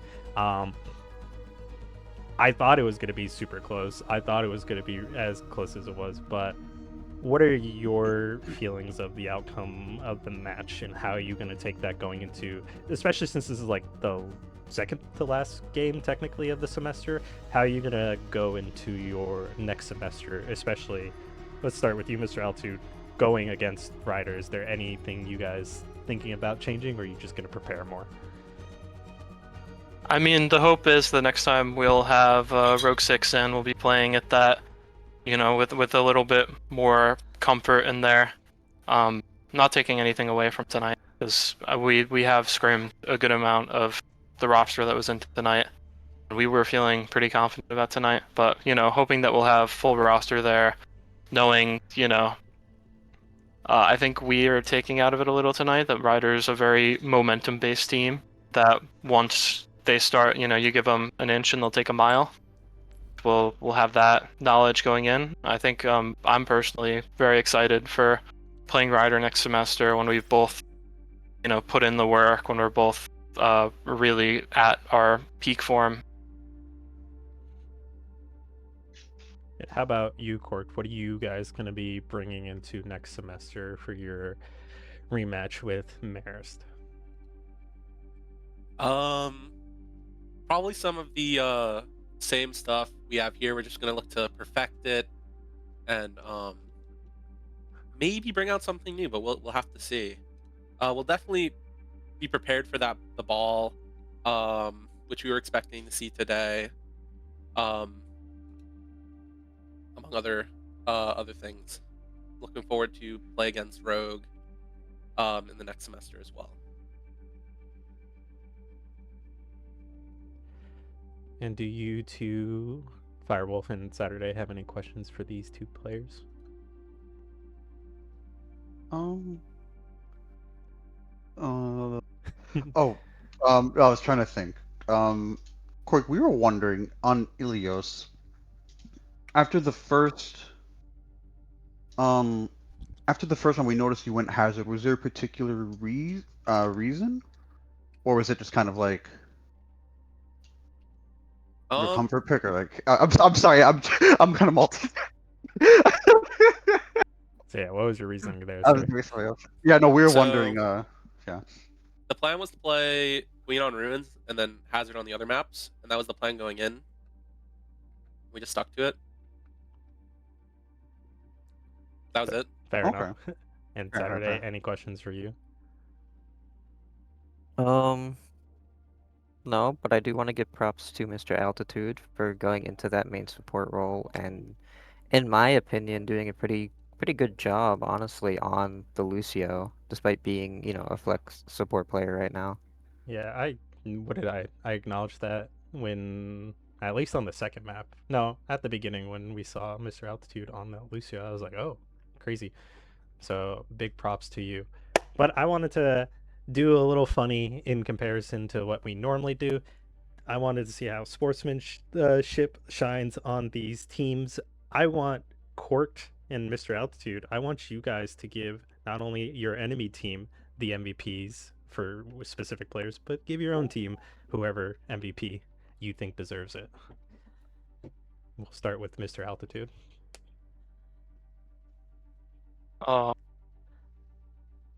You're making us pick a favorite teammate. Who do you That's think? brutal. I'm also making you pick an enemy team. You could gas yourself up if you want. That's welcomed. Nah. I think we were talking about it map 2. The Goat Savage Cabbage with the Freya play. I mean, he's picked up Freya for this year, and I think he's looking like, you know, him and Shunky are up there as two of the, you know, top Freyas in the league right now. And it was really cool, like, seeing the push and pull of that, I guess. Seeing, you know, he also made some huge Reaper plays tonight, especially in those first 2 maps. So I'll give it to Savage for us. And then for Ryder, I mean, I think I could honestly give it to anyone. I think I'll probably go with ISO. Just because, like, I mean, first 2 maps, I think maybe he was getting a little, like, slow start, but after those first 2 maps, he was, you know, oppressive to play against. It was, you know, it felt hard playing into, he was everywhere. He was on the back line. He was out whenever he needed to be. So, like, big props to ISO on that. How about you, Cork? How do you feel? Who deserves what? On my team, I'm gonna have to give it to Pars for the big Liang ults on the last 2 maps. They really helped us pull through, especially in collaboration with the ISO. So I'm gonna have to give it to Pars on my team. And for Marist, I was a really big fan of Dax's Queen, so I'm gonna have to give it to Dax.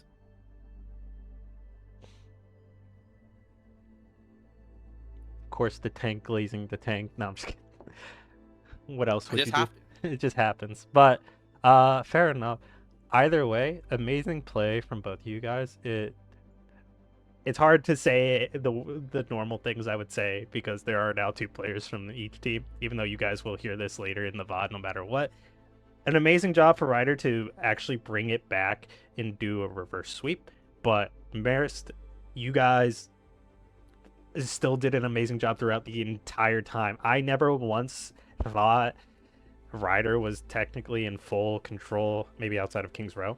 Like, even when even on Gibraltar, I thought, like, I've seen Marist, you guys done it before where, like, you guys could hold way better. So, like, at no point in time, especially through New Queen Street, that was the tightest map in my opinion. Just amazing play from both teams. So keep your heads held high. You guys are going to come into next semester stronger, but who's going to come out stronger depends on you guys at the end of the day. So although Ryder won't be stopping, Marist, I hope you guys can accelerate and catch up to them and give us another amazing game next semester. But until then, thank you for joining us. Do you have any final remarks, Mr. Altitude? I mean, thank you all for the cast. Thanks, Corked and Ryder, for a good game tonight. Looking forward to next week. Final game of the season against Quinnipiac. And yeah, hoping, excited to be back next semester, get another, hopefully get some revenge against Ryder. You should continue to watch the stream because we will be casting Quinnipiac shortly, so you can get some information. And how about you, Cork? Any final remarks? Thanks, Marist, for the amazing game. It was such a fun game. The stakes were high. It was like all in. The Queen Band came out last map, and we were all talking about it. We were worried. It was definitely a nail biter to the end. Very close game and super fun. I'm looking forward to play y'all again next semester. All right. And once again, thank you two for joining us. But I think we do need to. Firewolf Saturday, do you guys have any final remarks before we switch over to Quinnipiac and Fairfield? Yeah, well played to both you guys. That was a great game. Crazy game. Do we give MVPs now? Would you like to give an MVP for these teams? Sure. So, for Marist, I gotta give it to Savage Cabbage, lining the kill feed, as he normally does. And for Ryder, I gotta give it to Chunky, also lining that kill feed.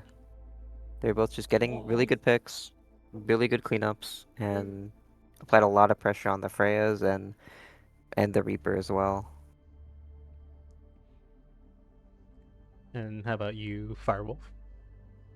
I'm gonna give it to Ultraviolet and Dax. I'm gonna give it to the two of them.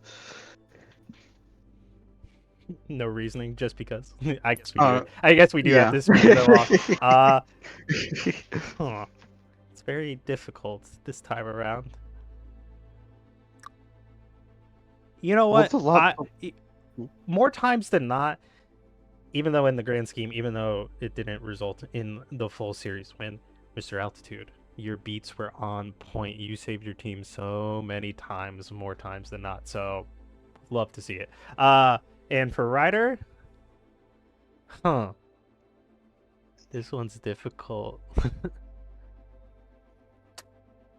I I think I'm just gonna have to give it to Ultraviolet for this time around. Although there was that little slip on what's called New Queen Street where the ultimate did go into the building.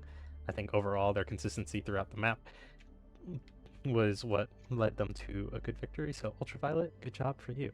And once again, thank you. You two are still here, but you two are free to go as you will. But thank you for joining us. Thank you for giving us an amazing game. And yeah, You need to leave. no, Thanks for the invite.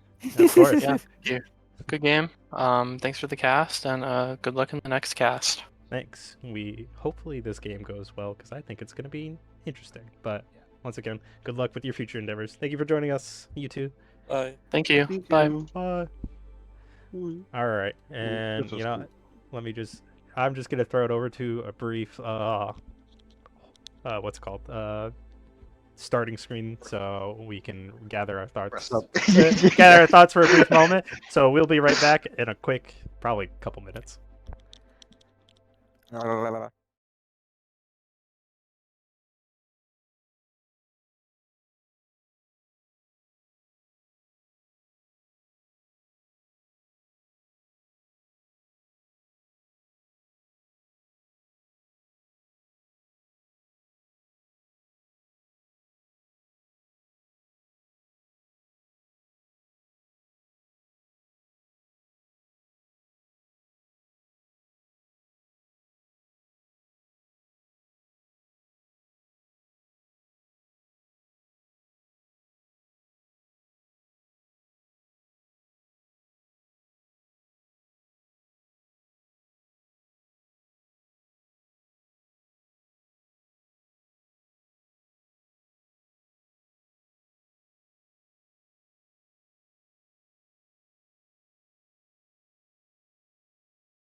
Now let's get You you do. out of queue and into the spectator slot.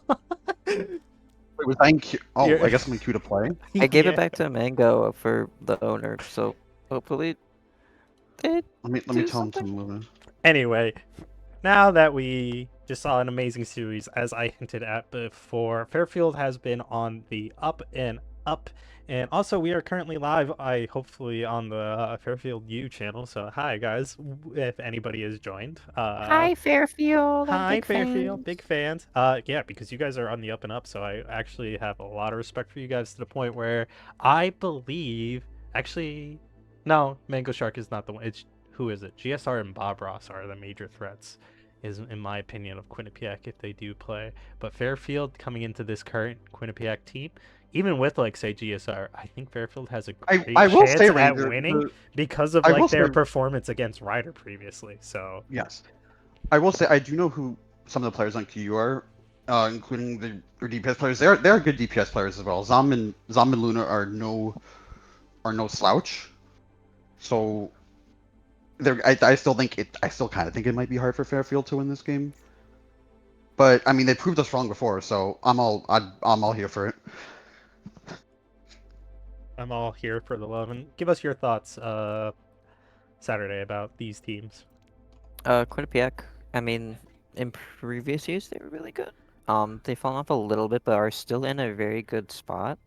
As for Fairfield, they're on the up and up, and they are also just very good at like just causing like disruption for like really good teams. So I'm very excited to see like what they like how both teams play Oh. going into this, because it seems like they're both on very even playing levels. Oh, Yeah, no, both of these teams beat you guys, and you guys won. You guys did win Rialto against both of them, which is interesting.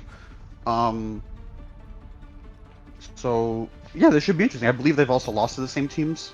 I don't know if they have the same record. I assume they do.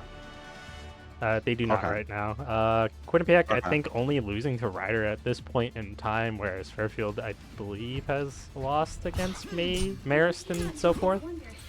So yeah, there's that. I will say, thank Right. God, and I'm happy for it, the bans went the same way as the previous game, so I didn't have to change anything there. Quinnipiac banning Symmetra and Junker Queen being banned out by Fairfield, so thank God it did not have to change anything. But I'm surprised, especially knowing Fairfield is a big Malga heavy team that Malga was not banned out first, but the Symmetra on Lijiang Tower is actually a little more dangerous, and we have seen Fairfield be one of those teams that utilize her to the fullest here. So, good choice there, in my opinion. Yeah, early fight is not going to lead to anything other than actually Lunar getting Yaz in the back line, and Quinnipiac does set up on point. I have to associate these players real quick because I'm still used to the previous one. Vic actually doing a good job at trying to chase down Master Oogway, pressuring him out, especially on that Zarya. Doing a good job there. Quinnipiac take control of the point early on. Sean is going to be going into the backline, find this Ashe. They see that target, they want to go in. Master Oogway chasing to fall very close, but it's not going to go their way. Instead, Master Oogway is going to be the one to fall. And late gets taken out off to the side, but Yaz returns the favor, getting Zomniscent out as well. And Fairfield in a position to go to point, but the problem is I don't think they're going to be able to cap it. Actually, they do, but I don't know how long they're going to be able to hold it for, as Sean is going to get dangerously low. So low indeed that he is going to be going into the ground and join his team in the back. 8% on the board for Fairfield, only compared to the 32% for Quinnipiac. But yeah, starting off a little scrappy, very fight-centric. I see what Fairfield wants to do. They really want to get onto a target, especially with Sean leading the engage and then Master Oogway following up. But Quinnipiac has countered that dive so far multiple times, especially against Master Oogway, shutting him out, making sure their team stays alive. Yeah, you have a bunch of ults here. They're just gonna rush right in here. Yaz is going to be ulting here to try to get... Ooh, but the deflect is going to be put the bullet back into him, but it's not going to finish him off. But Vic is going to be the reason why he does get taken down. Zomniscent does find the kill. Master Oogway does fall. Mango Shark actually picking up 2. And all that remains is Starlinia on Wu Ying trying to get the heck out of here. She does just that, but rejoins her team. 20 seconds remain on the clock for this first round. If they want any chance to be in this, they have to go touch. But not sure how that's going to go. Blade is going to come out. Lunar going into the back line. Ultimate's going to come out from everybody. And right now, Lunar's actually just going to be jumping into this cage to help their team. The ultimate from Vic is going to lock up anybody. I'm not sure if anybody's going to be able to touch. Master Oogway does touch, and Sean follows up very shortly afterwards. Sean does really want to get this kill on the Kiriko, opting in not to reload his big guns and trying to melee her, but she just gets enough heals to stay alive from his melees. And at the end of the day, that delayed him from getting the kills. And late now, the final one to go down as overtime ticks over. Quinnipiac taking 0.1. I would say definitively, but there's 8% on the board. So Fairfield having a little bit of hope pop up for a brief moment, but I do think they need to find their footing if they want to have any success against Quinnipiac. It's definitely not easy playing Malga into the Zarya, so definitely give to you credit. They are making the Zarya work. And Sean gonna be something out of the Ram here. I don't know if I've ever seen Sean on Ram before, so this would be a first sight for me at least. I think in the 2 tanks I've seen him play so far. Do you remember who the second one was? It was Diva, right? Yes, it's been Diva Yeah. only is the only other tank we've seen this man on. So seeing him on a 3rd tank, we're gonna see how this goes. He's a man of many talents. He can hold 2 guns at once. Yeah, we know. Anyway, He's gonna be going. He was gonna be going all the way around the back. I like this. They're gonna be flipping the point. wrapping around. Yeah, they're gonna be flipping the point on Fairfield. I don't know if Fairfield know what's happening here. They don't. Late actually They gets definitely caught them off guard. Late having to burn all his utility, so not collapsed on immediately. So typically people burn the util and then try to get onto that support immediately. Late out here fighting for their life. Lunar, Starlinia needs to survive with that. Both supports basically fighting on top of each other, but instead they both fall. So right now, Sean in a bit of bad. Actually, Late's still vibing as best as they can, but eventually they do go down. Quinnipiac is going to start off control center in their favor. Yeah, very, very dominant so far from QU. They're setting the pace really well with the Lucio. They're like going in aggressively when they need to. That was a great wraparound as well. That definitely caught Fairfield off and spell.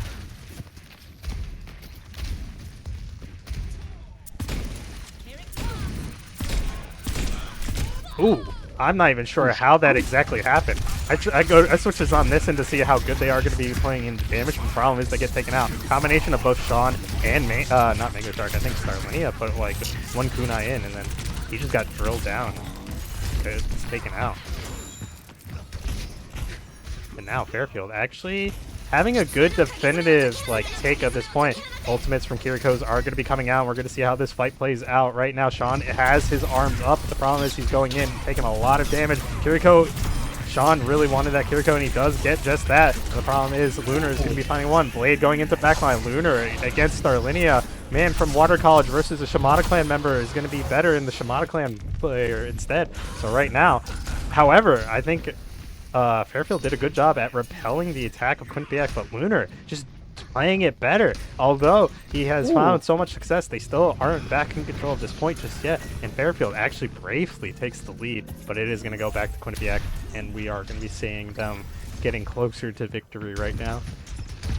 Sean does have his ultimate, but a lot of ultimates online for Quinnipiac as well. 3 major ones: Bob, Grab, and Beat to keep his team alive. Mango Shark is going to be very impactful, especially with Sean and Yaz. And the sheer amount of damage from these ultimates on the side of Fairfield is going to play a role. We're going to send Sean in with his ultimate and the Wu Yang ultimate. Bob is going to be there to add a 6th member to the side of Quinnipiac. Sean actually does get a member, then Lunar does go down. Vic is running for his life right now, and Kiriko does have to TP. I don't know if he's gonna live much longer, but Sean actually gets brought down. Oh my god, he turns around and a wild Mango Shark just comes riding through, takes him out.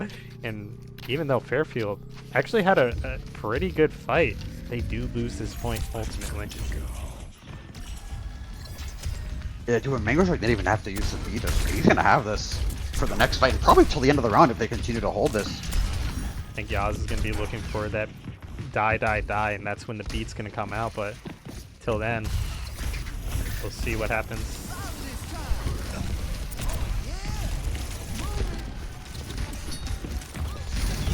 Oh, beat goes down, or bomb goes down, and the beat comes out. But Yaz, even with the beat, still sends it. Tries to delete that shield as best as he can. It does just that, but the problem is he needs to do more damage than just the shield. Lunar with the blade is going to be coming in to try to kill this team that is pushing onto his backline. He does just that as well. Yaz eventually goes down, not due to the blade, but due to the dash, and Quinnipiac close out Lijiang Tower pretty quickly. I was saying at this point in time, Quinnipiac stocks down, but they're going pretty quick. They're holding pretty strong. And I got the end screen bug again, but QU stock stabilized, and now they're back on the up. People bought the dip. We're on the rise now.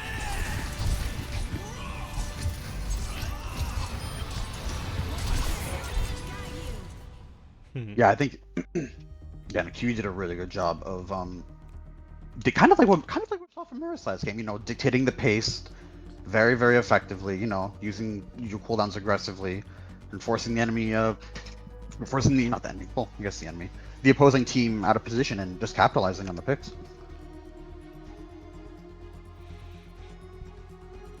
Maybe that, what's it called?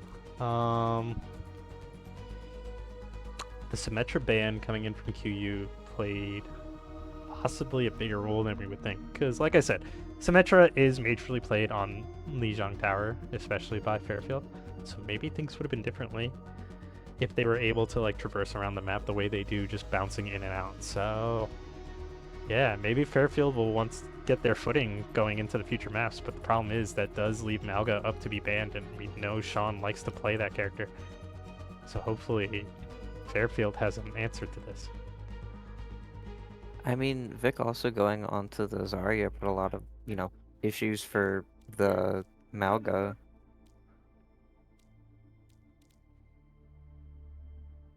So we might not need to see a Malga ban if they're just going to keep, you know, going the Zarya. So Fairfield needs to find a way to work around that Zarya. Yeah, They're gonna ban Zarya. That's what's gonna happen. From what we've seen from Q, Vic seems to be. Oh my god, English was hard. Vic seems to be pretty flexible. I think I've seen him on Zarya. I think I've seen him on Winston, Ryan, Malga. Actually, no, that might be it. Okay, but still though, like the guy can play probably a good amount of tank. So. Workaround, the workaround ban him. Yeah. We might see a Malga mirror, guys. I think that would be funny. Bring me Ryan. Ryan into Malga. No, just Reinhardt v Reinhardt. Give me Ryan. Vic said in the chat because of the Zarya ban only makes sense. But yeah, we are going to be floating towards King's Row with a Wu Yang being banned out from the side of, what's it called, Quinnipiac, in response to the Zarya ban. So yeah, Sean is going to maintain his tank pool, but at the cost of a Wu Yang, so we will see how this plays out.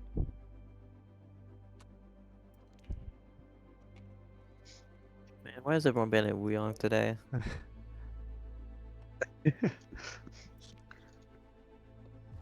But we are going to see King's Row. Both teams like going on King's Row. Well, not both teams, but every team likes to go on King's Row. Everyone loves boring. Don't say boring. Whoa. Or boring. We had some of our best fights on this map. True. To be fair, out of hybrid, it's this, Hollywood, and Eichenwald. Eichenwald's a good second. Oh, It is. yeah. No, I'd rather play Eichenwald than Hollywood, I think. Yeah, no, I don't like Hollywood. All 3 points kind of suck.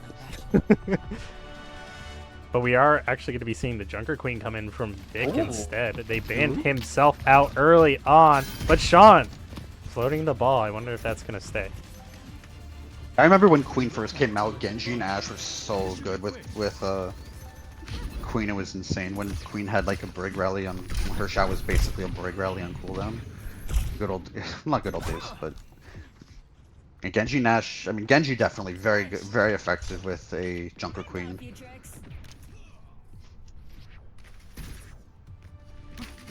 Oh, shout out to Salgo wearing the new Japanese Kiri skin. It's amazing. Amazing skin.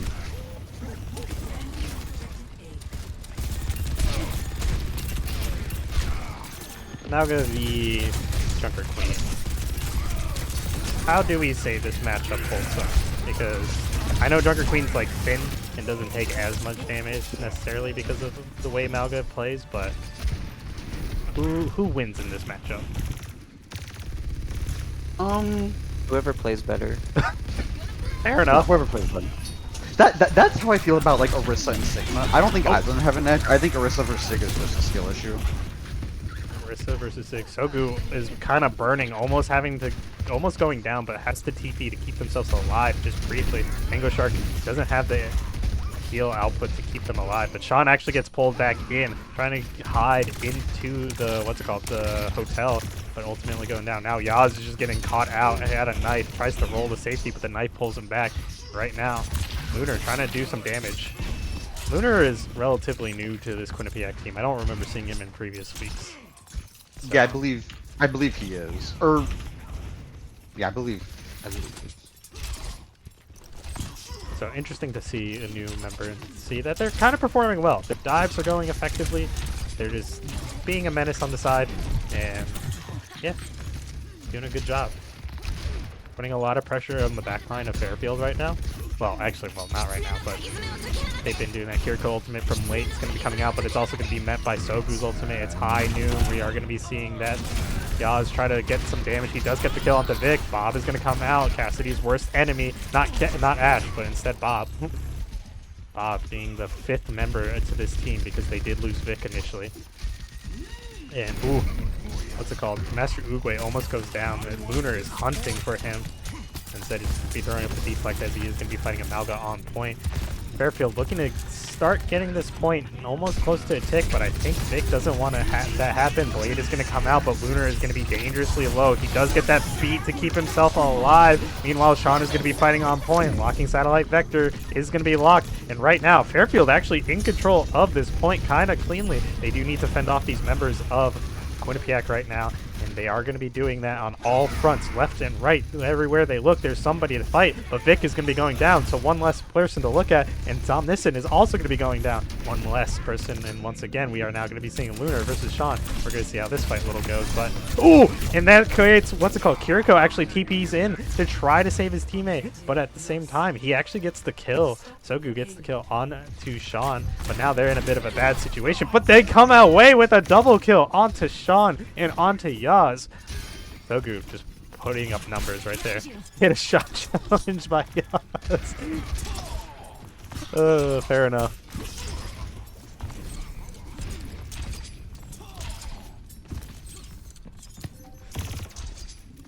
And as we see a little lull in the action, but Zomnissen actually is putting in work, getting some quick shots onto the backline, having to pressure them out. But Master Uguay finds the Ashe, wants to go in, but just scares her away. Genji scary, as some people would say. Right now, just damage, but time for the reckoning. Blade is also going to be coming out, but we're going to see if it's going to be doing anything other than going down. Master Uguay is going to be falling because of it. Vic gets the kill into Starlinia. Now Sean, trying to dash out to safety, was getting healed along the way, but it was not enough as he is going to fall. Mango Shark jumping in here, and I wonder if he'll help get a kill. And right now, Junker Queen Vic running him down, trying to get these kills. Late TPs to safety, but Yaz is going to roll into a pillar that gets him caught out. He does go down. Now Sean jumping in here, trying to get these kills, and I wonder if it's going to go his way. Instead, it's not. He's going to be going back to spawn. Mango Shark putting some bullets into his head. And right now, Quinnipiac having a bad initial start to the round, but I think they're found their footing. They're holding here in the streets phase of King's Row pretty effectively so far. So Go's going to be popping that ultimate to try to open up this fight. They are going to try to go aggressive. Make sure this fight from Fairfield doesn't happen. They do split 2 members, and they do acknowledge that, and they do want to go for them, but instead, they're going to have to disengage because they could not catch them out. Fairfield all in one. Ultimate wasted for the side of Quinnipiac, but is it going to matter? It depends. Lunar and Omniscient. Bob is online, and so is the Blade. And Lunar is going to get one. Kiriko Ultimate's going to come out for Fairfield to try to do things, but both Bob and Blade are going to be coming in from the backline. Lunar's going to be jumping into the cage to try to help his team. He is going to fall, but it doesn't matter. He's the only one to go down. And Sean finally goes down at the end. No team kill, but there everybody was in spawn. So I will say, basically, team kill. And you're going to have the beat and the Rampage coming up. So this is going to be really hard for Fairfield, unless Lati can hit a big cleanse on the Rampage. But even then, you have beat just to kind of weather the storm.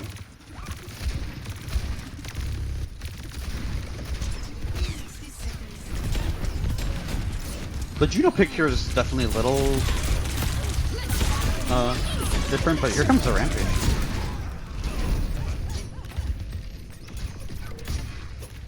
Sorry, I'm like lost in the sauce in my own mind right now as we do see a Juno ultimate come out for the side of Fairfield to try to open this fight. Master Uguay actually gets a kill into Mango Shark, and right now it's looking like Vic is going to be in a bit of a scary situation as Sogu is going to be losing their HP. And what the heck is that funny perk I hear from Starlinia? Does what's it called? Juno just get rapid fire gun? Whenever the little like hover boots activate the left shift, it gives Juno rapid fire. What? Oh, Yaz versus Zomniscent. Who's gonna win when Yaz has the right click online with the silver bullet? He does get one shot off, but he does miss the roll shot afterwards. So not gonna get the better of Zomniscent in this point in time. Cassidy, but the Kiriko ultimate is gonna come out. Master Uguay gonna be going into the backline with the Blade, gonna be looking for multiple people. He's not gonna get anybody as the disengage is pretty strong. Lunar gets killed into the backline. Sean is gonna get another one, and we still see Master Uguay trying his best to get in there, but he's not gonna find anything. And right now, Sean is gonna be dropping the cage on point, alone with the payload, pushing it up. As I do believe, did Vic die in the backline, or is he gonna have to rejoin this fight? No, Vic did die in the backline. So right now, Fairfield is going to be running into the second point very cleanly at that point. Ooh. And coming to the start point now, it doesn't seem to be too many ults online. There's a couple here and there, but this should be a pretty dry fight. The Lati will have the Kitsune rush for some sort of tempo. We have seen that they like to use it early to try to start something. Yaz getting that silver bullet kill onto Lunar, and they do have the momentum having the kill up. And Quinnipiac knows they need to disengage as they might be aggressed on.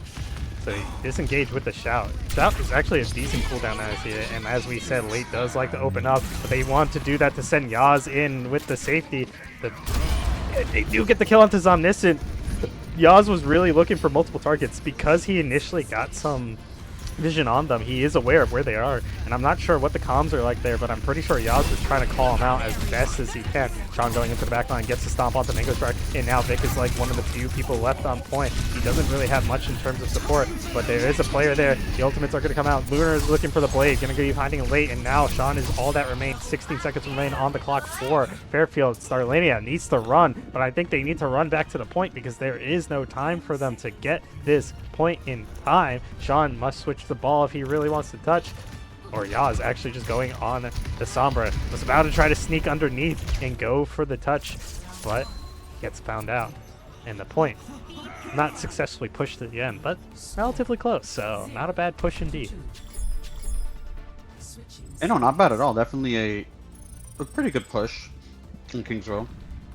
Gives you the opportunity to hold pretty much anywhere. And it is looking, at least for right now, a very close, very even match. But we do have to see how Quinnipiac does on the attack now, and how well Fairfield will be able to hold strong against them. Ready for battle.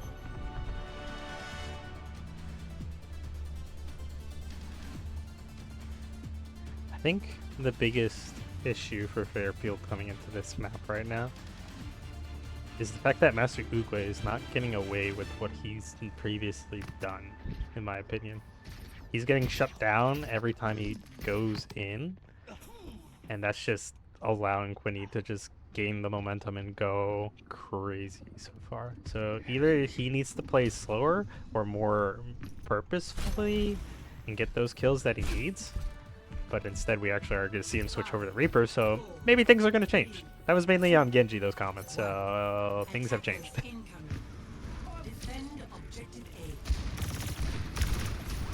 Not to say that Fairfield... Oh, Ingo Shark getting a kill onto Yaz. I didn't even see how that happened, just off to the side. I think Quinnipiac has a clean opening to this point, as right now they are just looking to run over Quinnipiac into the backline. Lunar is going there, trying to get those kills. You know, Q definitely gonna press through WG here. They do need to get the point first, though, and although they only lost one member, Fairfield actually just pushes their way onto point, just pressures them away. Quinnipiac doesn't want to lose any members for this fight. Like, any death timer is delayed time for them, I guess, in their opinion. Master Uguay getting dangerously low, and Zomniscient actually doing a good job at scaring Sean away. Master Uguay does get the kill onto Zom, but the problem is he gets traded out by Lunar shortly after. And right now, Sean dashing away. I thought he was about to slam jam onto this Queen. He does not have this dash to get away at 200 HP, but Yaz putting in a bullet into Lunar's head slows this push down even longer. So right now, Fairfield did not have a good initial fight, but now they're having a strong hold. But until that, Sogu is going to be popping an ultimate to try to get there. And right now, Fairfield does need to touch. Sean is going to be getting onto the point, but they are going to get booped off. Sean very pushed into a dangerous position where he will be going down. And right now, Lunar acknowledges the supports. I'm not sure if he's going to hard chase for them. But, oh, Late is actually going to be putting themselves in a bit of a dangerous situation, but they do have that TP to get out if they want to. They are going to do just that. Oh. Late is flirting with death right now. He had a knife inside of him, almost trying to keep him there, but Susan's it away, so he keeps himself alive. Oop, I'm stuck on the wall.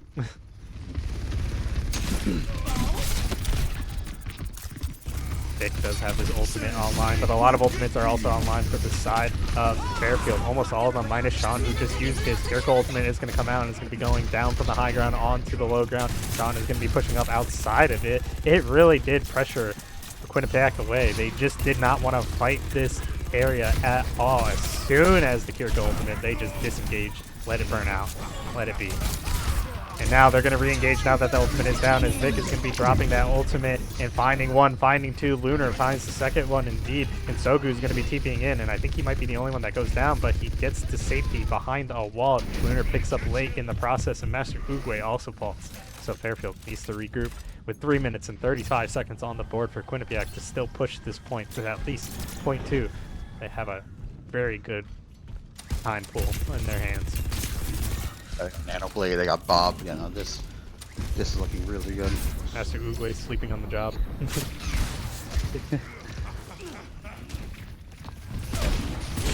Fairfield also does have both DPS ults, and there is the Nanoblade.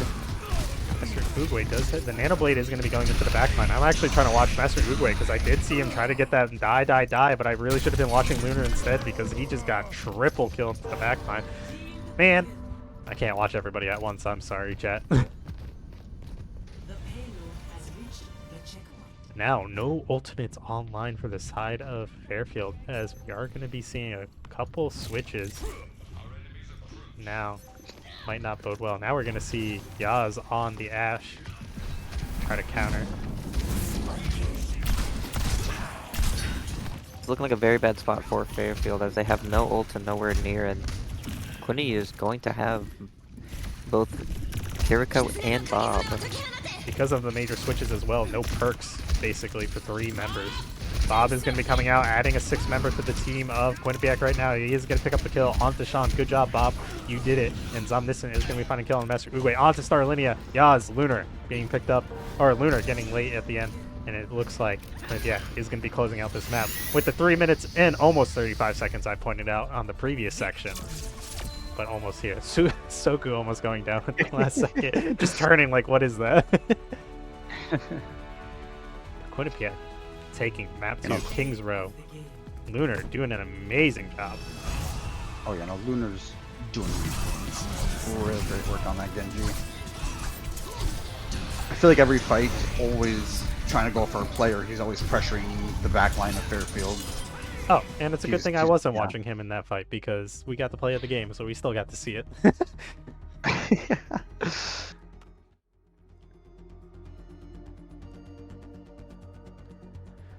Ooh. And now I wonder, and I think Fairfield is one of those funny teams. Are we gonna be going to, is it Esperanza? Maybe. Either Esperanza or we're gonna see Junkertown again. Oh, not that Junkertown. Are we, did we have a Genji ban yet? Oh. High likelihood we're gonna get a Fairfield Genji ban, especially after Lunar's performance just there. Or they might ban a tank to protect the Malga from getting banned.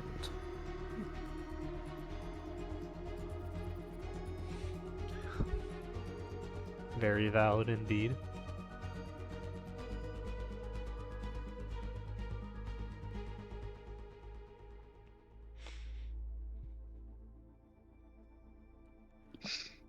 Oh. Has Vic also been the previous tank in previous games? I feel like Yeah, I believe so. I feel like Vic and Lunar are two new names. I know Sogu and Mango Shark and Zomnus. Why do I feel like some of these names just are new to me? Not that it's a problem. I was just I know. now I just don't know. It's okay, Unc. It's okay, Unc. Remember to take your pills. I take them in the morning. Well, you gotta take your bedtime pills too, Unc. And speaking of bedtime, it's 10:15. It's past yours. That's just past my stream time, so I can go to bed at like 11 properly. See, Unc needs their sleep. Yeah, don't give me the Cork special of starting a game at 10 p.m. Don't Especially, give me any ideas, or we'll start one at 12. I'm just not gonna stream it then. No streamer, you're going to stream it. Anyway, with King's Row down, like we were predicting, either Junkertown or Esperanza is on the table for Fairfield, as we typically like to see those maps from those guys. But really, the bans are what's going to be the major issues. Omniscient not being a slouch in this game either, so that Ashe is a bit of a threat. Lunar just being crazy. Starlinia talking about possible swaps. Bring in the light butter. Send in the Reinhardt. Please. I want the Reinhardt so bad. The Reinhardt.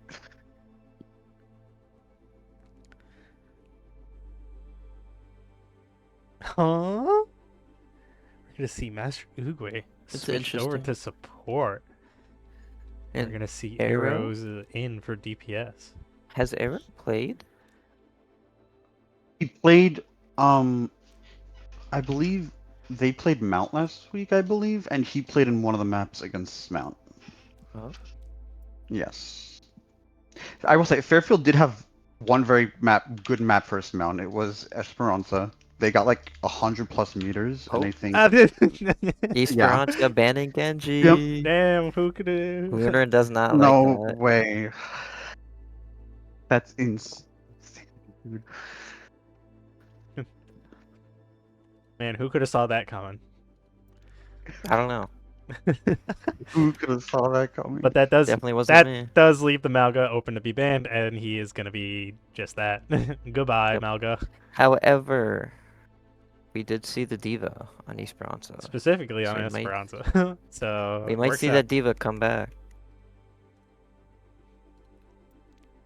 But we do know he has Ram in his champion pool, hero pool. Wrong game. Say Champion. This is not Paladins. I don't even play Paladins. That game is dead anyway, so. Fair Who's enough. it League? Does League call them champions? Yes.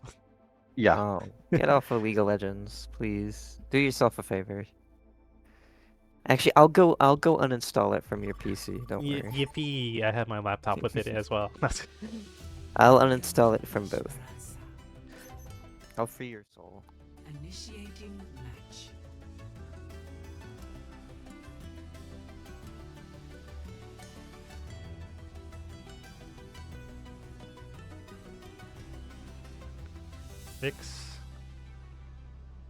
Flex supports first year. Yeah, I figured that these two were new, but I just haven't seen Vic in, I think, on previous games, so that's what I was wondering. And just a tad, we'll see this in a minute. Hear me comment. But yeah, Esperanza, no Malga, no Genji, but we are going to see Sean not lead on the Diva as we have seen previously on this map. We are going to see him possibly on the Ramatra. We do have 10 seconds to see if he switches. The Lunar monkey. on Lunar on. Oh, okay. I was gonna say on the Yeah. soldier. One. Nope, no monkey. Objective unlocks On the in 30 Freya. seconds. We're gonna see kind of like a double hit Let's get this scan done. from Fairfield. And basically double hit scan from Quinny, so interesting Big situation. poke there. I like wanna learn Freya with the way she moves. Every time I see these players play Freya, the way they just shoot and actually, you know, make their shots count. Crazy. Zomnissing does get a kill early on onto Master Uguay. And right now they are going to be going aggressive. Vic going hard in the paint onto Sean. He's going to take it out. Mango Shark does get a kill. And right now, Quinnipiac doing a good job early on getting those kills. Yaz is in full retreat, but the problem is I don't think he's... Is he on the right side? Yeah, he is on the right side. I thought he ran to the other team for a second. Yaz in full retreat and does get back with his team to safety. Right now Vic is being the target of Sean, but the problem is as soon as he peeks out that window, he is going to be seen. Ooh, Yaz gets the kill into Sogu, but Arrow gets taken out. Right now, Lunar just off to the side, putting in the damn. Ooh, with a good shot Oh, onto that's Master nice. Uguay, taking him out. You know, Fairfield's having a hard time walking up here because QU taking really good off angles here.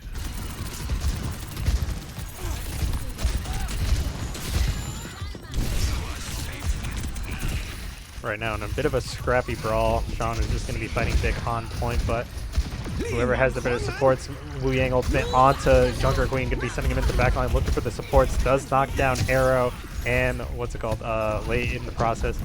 They are going to get both those kills eventually.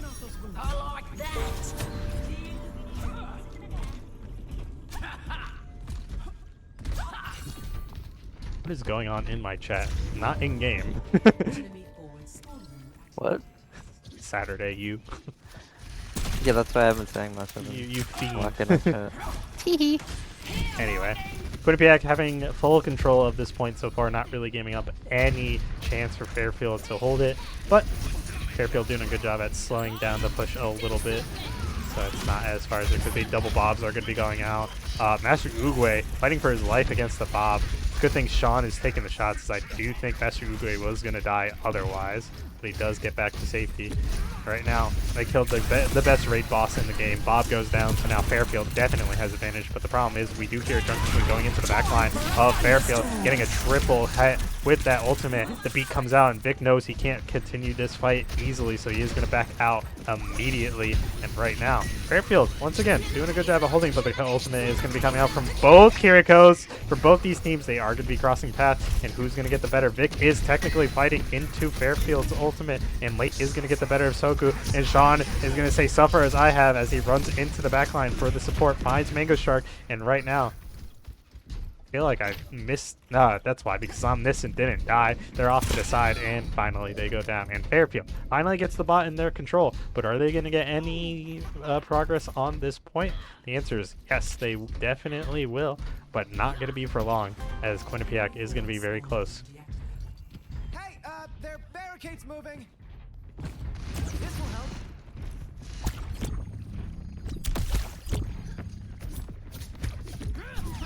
And Quinnipiac kind of respecting their opponents, giving up some space, just looking to poke, look for damage, get their ultimates. No team has ultimates online just yet, but Lunar is very close to his, so we're going to count him as having that.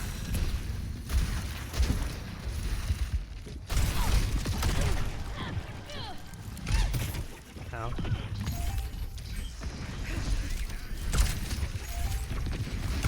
Oops, Omniscient just getting the kill onto Arrow, and right now Vic is going to once again go in with this Wu Yang ultimate, going to be knocking down Sean this time. He is going to be brought extremely low, but he is not going to be going down. Lunar is actually going to be the one that's finding the kills, finds two, looking for a third. Sogu is going to get on Master Uguay, and Vic is finally going to get Sean.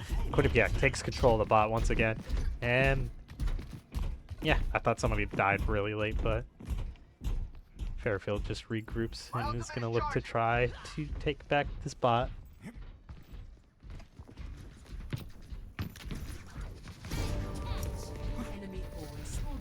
I'm not sure exactly what Fairfield needs to do in order to like be good. Late is just getting drilled. Mango Shark is doing a good job, and all Fairfield is just getting dunked on by Quinnipiac right now. Lunar not giving them any space. They really just want to stop this fight before it starts, but the problem is Sean is going to be fighting for his life on point, but I don't think that's going to go anywhere other than bot moving closer to their point right now. Quinnipiac in major control with the bot being brought to 87 meters and counting compared to Fairfield's 33.5. Late does get a kill on Omniscient, so Late is no slouch. Every time he goes down in a funny way, he always gets an early pick somehow. So like, I guess it's just like revenge buff or something for him. Ooh, Arrow does get a kill onto Lunar, who has been pretty good on this Freya so far. And Quinnipiac knows they are down too, so they're just gonna back up, give up space. They have about 60, they have like 66 meters to work with before they start losing, so they're probably not afraid whatsoever. Sean is just going to be going aggressive onto this backline, trying to get as much utility out as he can. Gets the TP, gets the shout. Now he's going to say suffer as I can. But I think Vic got caught up on a tree and he isn't going to go anywhere. So now this might not go his way. Wu Yang ultimate is going to come out. It's high noon. Arrow's looking for the kills. The problem is the bot is being taken away. Omniscient gets the kill. And right now, although that was looking pretty good for Fairfield at the start, it did not go their way. Now Master Uguay on the wrong side of town needs to return to his team. Is going to get spotted out, but I don't think he's going to get caught out. And he is going to happily wall ride on out of there. Oop, I am in the wall. I am in the wall, camera-wise. The wall that, what's it called? Master Uguay was riding on when I disconnected from him. It just pushed me into the wall. Ultimate going to be coming out from Sogu to try to open up this fight. Fairfield kind of slow to respect it and back up immediately, but they still keep themselves safe. Lunar is going to be looking for the kills in the backline, dropping the ultimate, but he's going to be dropped low instead. Late getting that kill, and now Sean is going to be going into the backline. Master Uguay with the speed to help him do just that. Mango Shark now in danger as he is going to be the next one to fall. Sogu is also going to be there very low, and all that remains is Vic. Nah, I'm just kidding. Nobody for the side of Quinnipiac remain, and that is going to be a team kill for the side of Fairfield.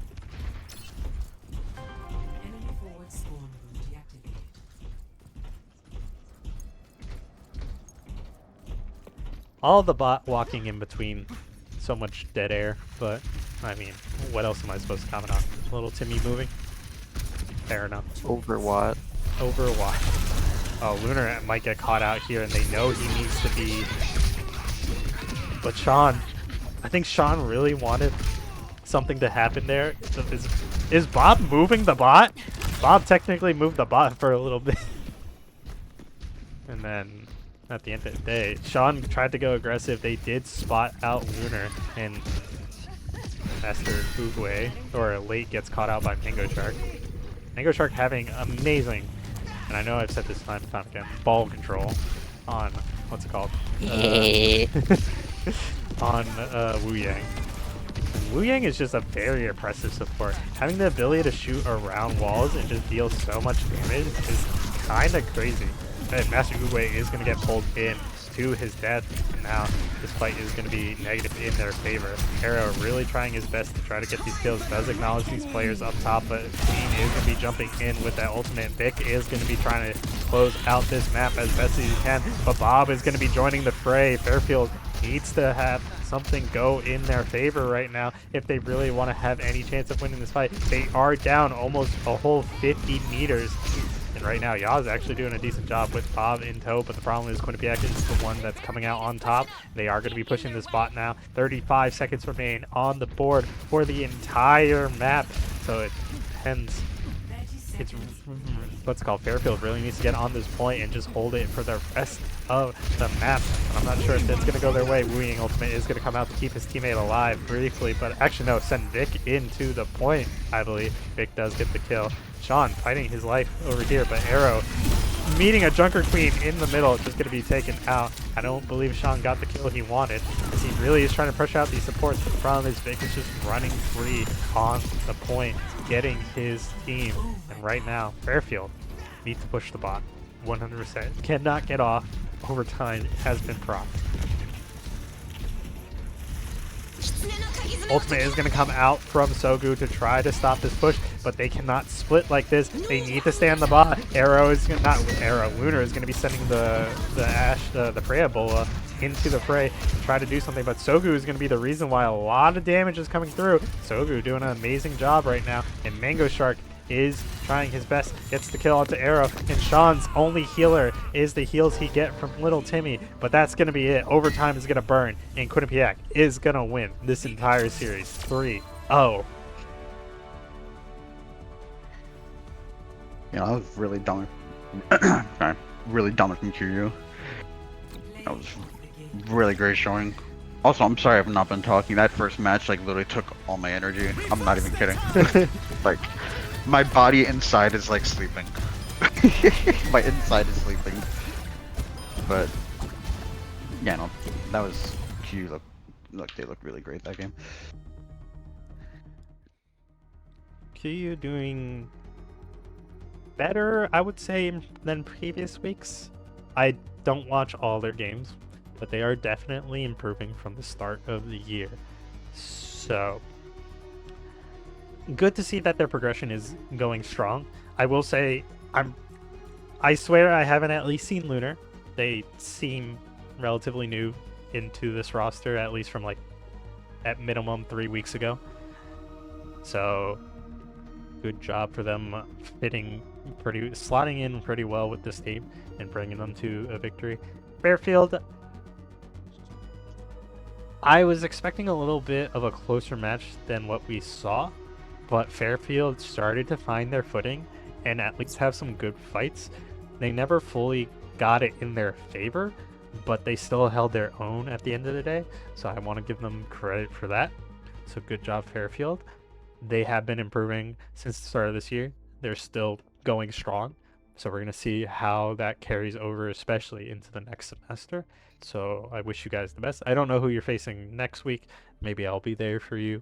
Depends if you invite me, but hopefully that goes well.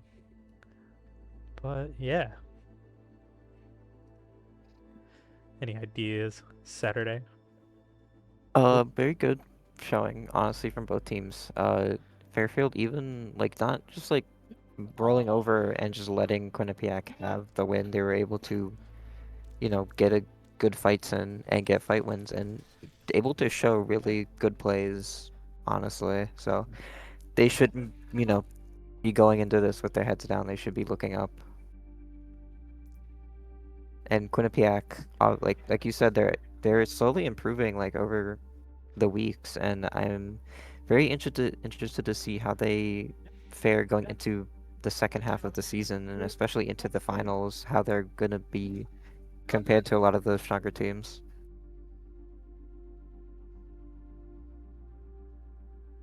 I'm looking forward to see how they hold up against the top three, as they have, I believe, currently lost to them this time around. So hopefully next semester they could swing it in their favor. So yeah. Any other ideas, Firewolf? I'm trying to think.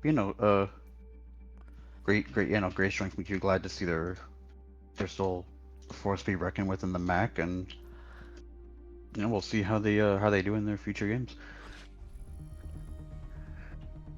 All right, and I think it's that time of the stream again. Let's start with Saturday. Who are gonna be your MVPs for both of these teams?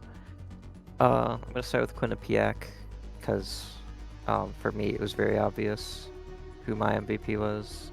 It's Mango Shark. The Lucio, great, but the Wuyong, holy schmoly, you were making me wet with all the Wuyong gameplay. Like, my goodness gracious. Play more Wuyong, please. As for the side of Fairfield, I'm going to give it to Jaws or Yaz or Ya. Either way, good. Was able to do some pretty good plays, pretty good picks, and was able to play pretty consistently across all of the maps, in my opinion. And how about you, Firewolf? For QU, I think I'm going to give it to Lunar. He was doing really, really well that match. I think, like most fights, I noticed he was,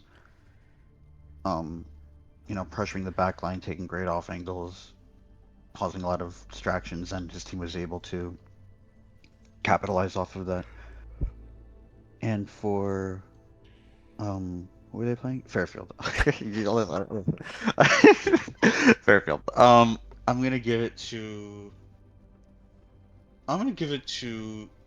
Stylinia. I think Stylinia played. I think Stylinia played really well. I will start with Fairfield. I'm also going to give it to Yaz due to his consistency throughout the maps. He has been one of the main reasons why Fairfield gets some good openings and just maintain that fight. I've typically have glazed Sean in the past, but Yaz this time around is just trying to keep his team in there. And although it fell short this time around, like, he can still carry that into his next game and still be a force to reckon with. And it was between both of your picks for Quinnipiac, because I did see Mango Shark light up the feed way too often, especially on that Lucio. Wu Yang, he's just oppressive, getting like some random kills by himself, just as is. But Lunar kind of just hopping into here, I do want to give them a lot of credit. Like, basically what I noticed was like Master Uguay wasn't getting away with a lot of Genji play, but Lunar basically said, nah, homie, I got you. I'll take care of it. But the problem is that's against them. So Lunar was being so oppressive on the Genji, and then just made it work.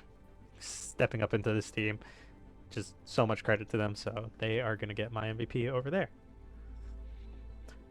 But yeah. Nice. Any final thoughts, you two? No,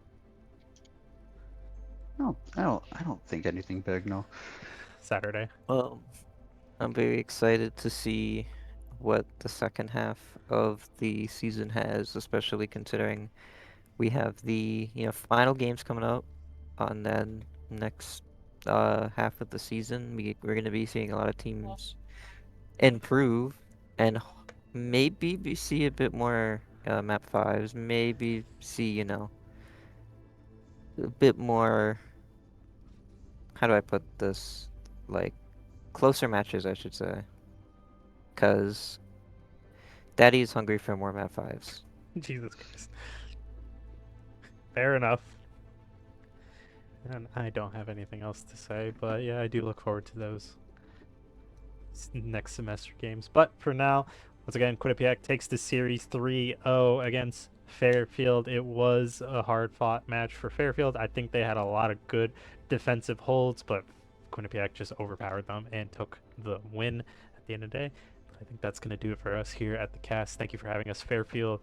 Thank you guys for joining me on my channel. Once again, congratulations, Quinnipiac. But for now, good night.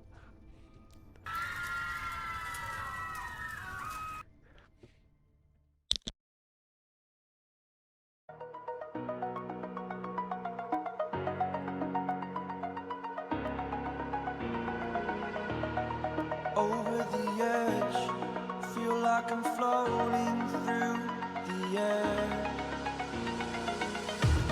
The pain I felt is paid for, all is said and done.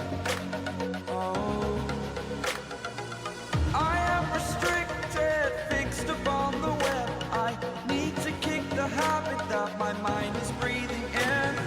Break out, I've got to see. Spent all my life holding all of it closely. I played it innocent, a feel of discontent. I'm finally facing it all, fearless.